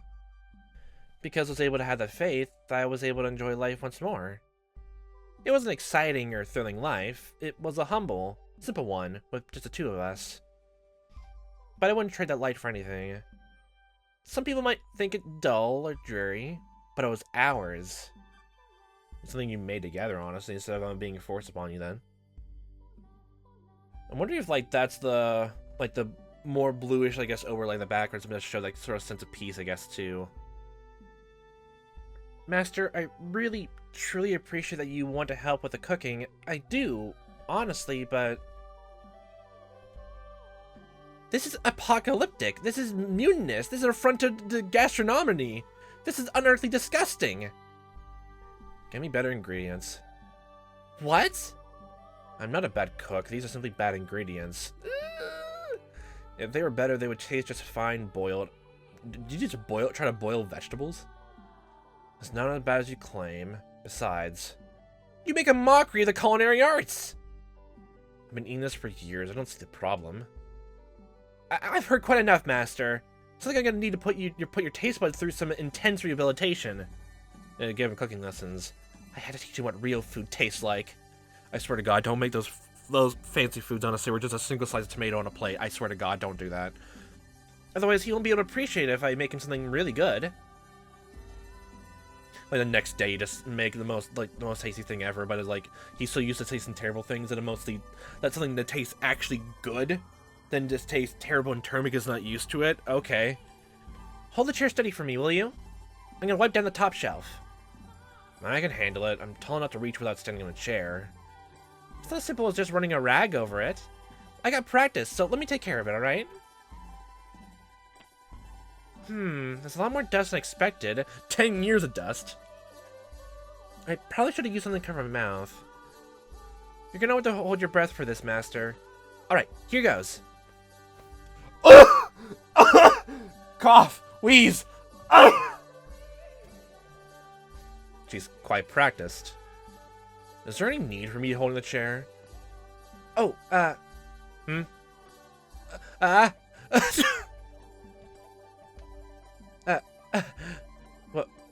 whoa!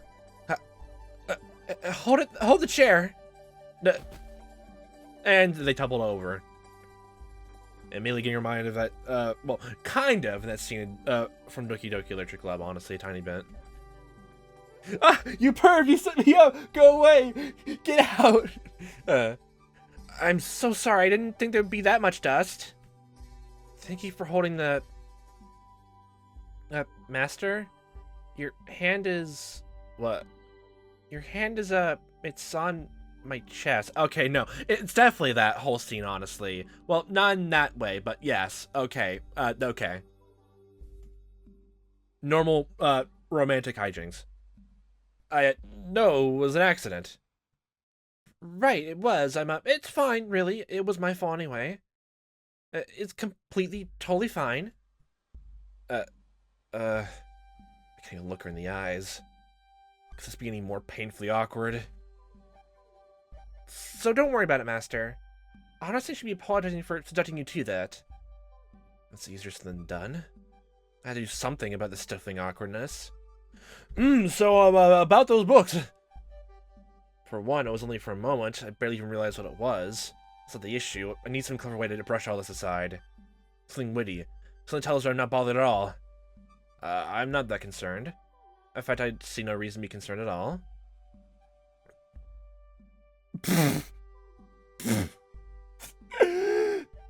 It felt like I was squeezing in a beast rat.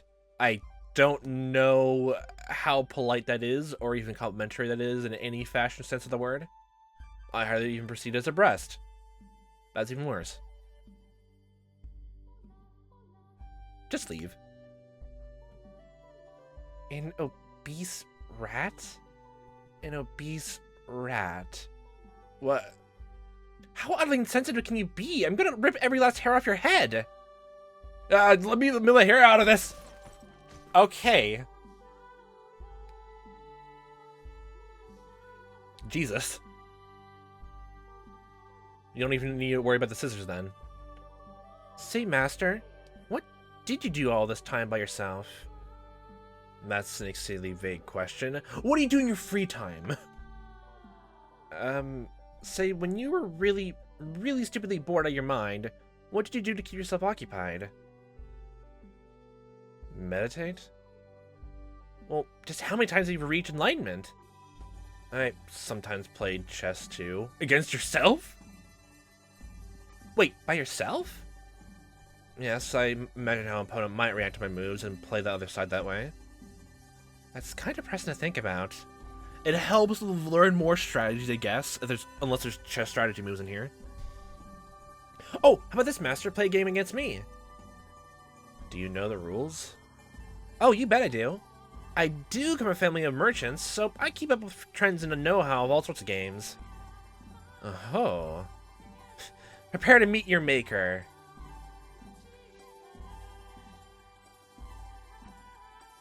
So, who was supposed to prepare to meet again? Come on, have a little more mercy. You trounced me. I was actually wondering if he would even be that good, honestly, like, only pretending to be against himself. But if he was, for 10 years, like, pretending to, go against different strategies, then okay, sure, then maybe. Maybe then. One more time. I just wasn't the top of my game. Why is my first thought, like, someone playing chess while the other is technically almost playing checkers? When am I gonna meet this maker? What? How? Why did you put me in checkmate? One more.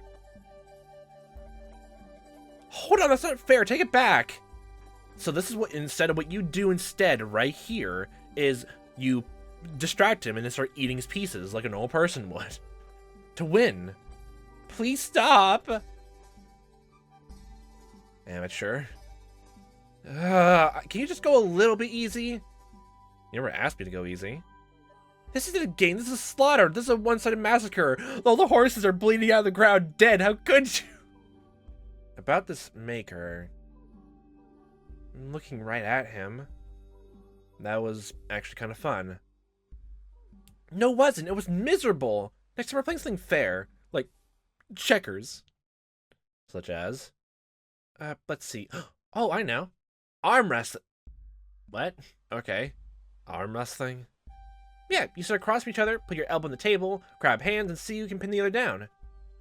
Who would ever willingly participate in such a primitive competition? Oh, not interested then. Or are you afraid you might lose? Alright then. I can't imagine losing to a woman. Okay, elbow on the table. Start on my count.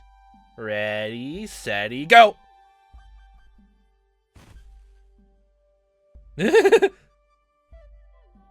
Victory! Noise. Well, he was more practicing, I guess, trying to make sure his mind was all right, but not strength, I guess. There's that.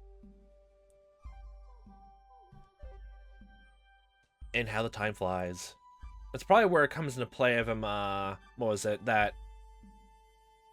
We saw that, whole thing with the painting in the mirror, honestly, of, like, him, seeing a silhouette of her, honestly. So, yeah. Makes a lot of sense there.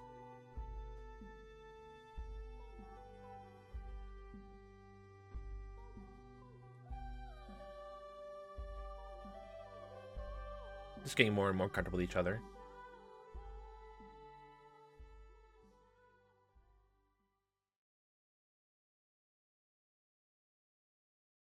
With each passing day, it grew less and less unusual having Giselle always at my side. I began more freely engaging in silliness, seeking a mind and showing emotion. I could say her name, and Giselle would turn around and smile at me, an unimaginable sight not long ago. For 10 years. For 10 years I lived alone. Solitude had been my normal, but that was very rapidly changing at her hands. We're continually getting closer, yes, but not in a romantic sense. If I had to describe it, I would say good friends is probably the most apt right now. Time continued to press on, our relationship remaining relatively stable. Eventually summer came, bringing with it the longest periods of sunlight I experienced in many years. Then the leaves began falling from the trees. Before long, the wind grew cold and dreary. That winter, the fireplace was never without a crackling blaze in its belly. The boiled wine we drank was undoubtedly middling and cheap, but she had said with a smile, "I never had wine this good before." And though I didn't say anything, I felt the same way. The sun had set much earlier, and having stopped using candles, we found ourselves habitually gathering around the fireplace when it grew dark. Daw, that's cute, though. Reading a story by the fireplace like this almost makes it feel like we're in another world, doesn't it, Master? I bet that's why troubadours perform at pubs, so they can be near the fire. Or because of ale. Or both. Drunkenness makes even bad singing and storytelling pleasant to the ears. Oh, you're such a cynic. But that's okay. Say. Yes? Do you remember when I first arrived here? When I was cleaning the library? Please don't tell me you're bringing the beast rat incident back up. No, not that. Before that. Before we could actually, like, talk to each other. I believe I suggested we read something together if you ever felt the inclination. You might have. I can't say I remember. Are you sure about that? You turned down my proposal saying I was wasting my time. But look, it actually happened. We're wasting your time together. If you don't remember, I'm sure you never thought this moment might come. I was, for the most part, focused on making sure things didn't get any worse between us. But to be honest, I didn't expect there would ever actually come a time we would sit shoulder to shoulder and read a book together. You never know how things might pan out. I actually do remember.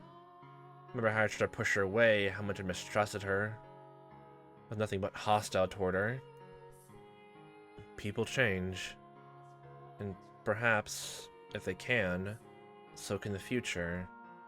Maybe I can hope that, like our friendship, there's a chance the future might take a turn for the better.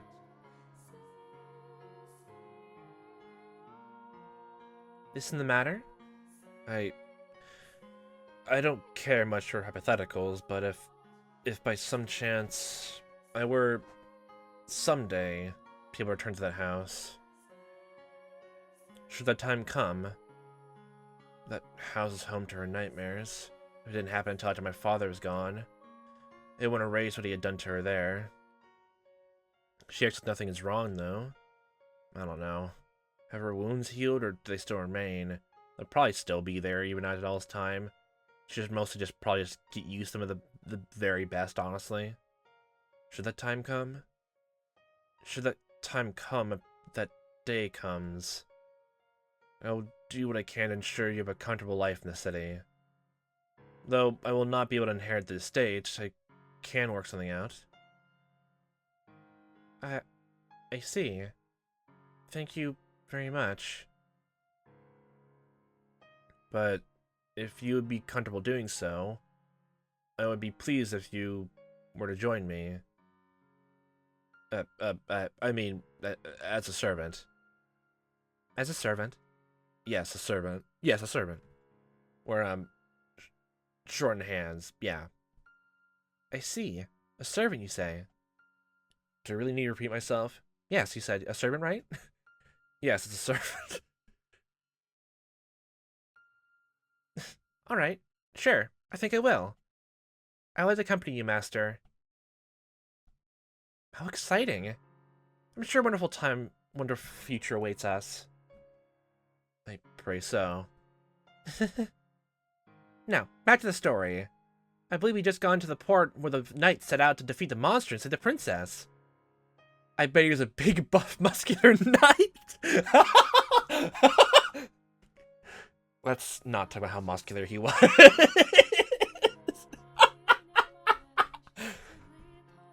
I would very much like talking about that.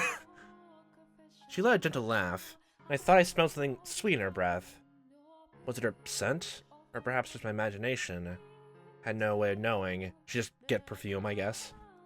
We sat so close, even the slightest shift seemed sufficient to allow me to hear the sound of her heartbeat, causing mine to accelerate. Curiosity swelled in my mind. What might she be thinking right now? What does she think about me? And as much as I tried to banish them, I frustratingly failed. Now just getting caught up in the moment. I just briefly lost my way.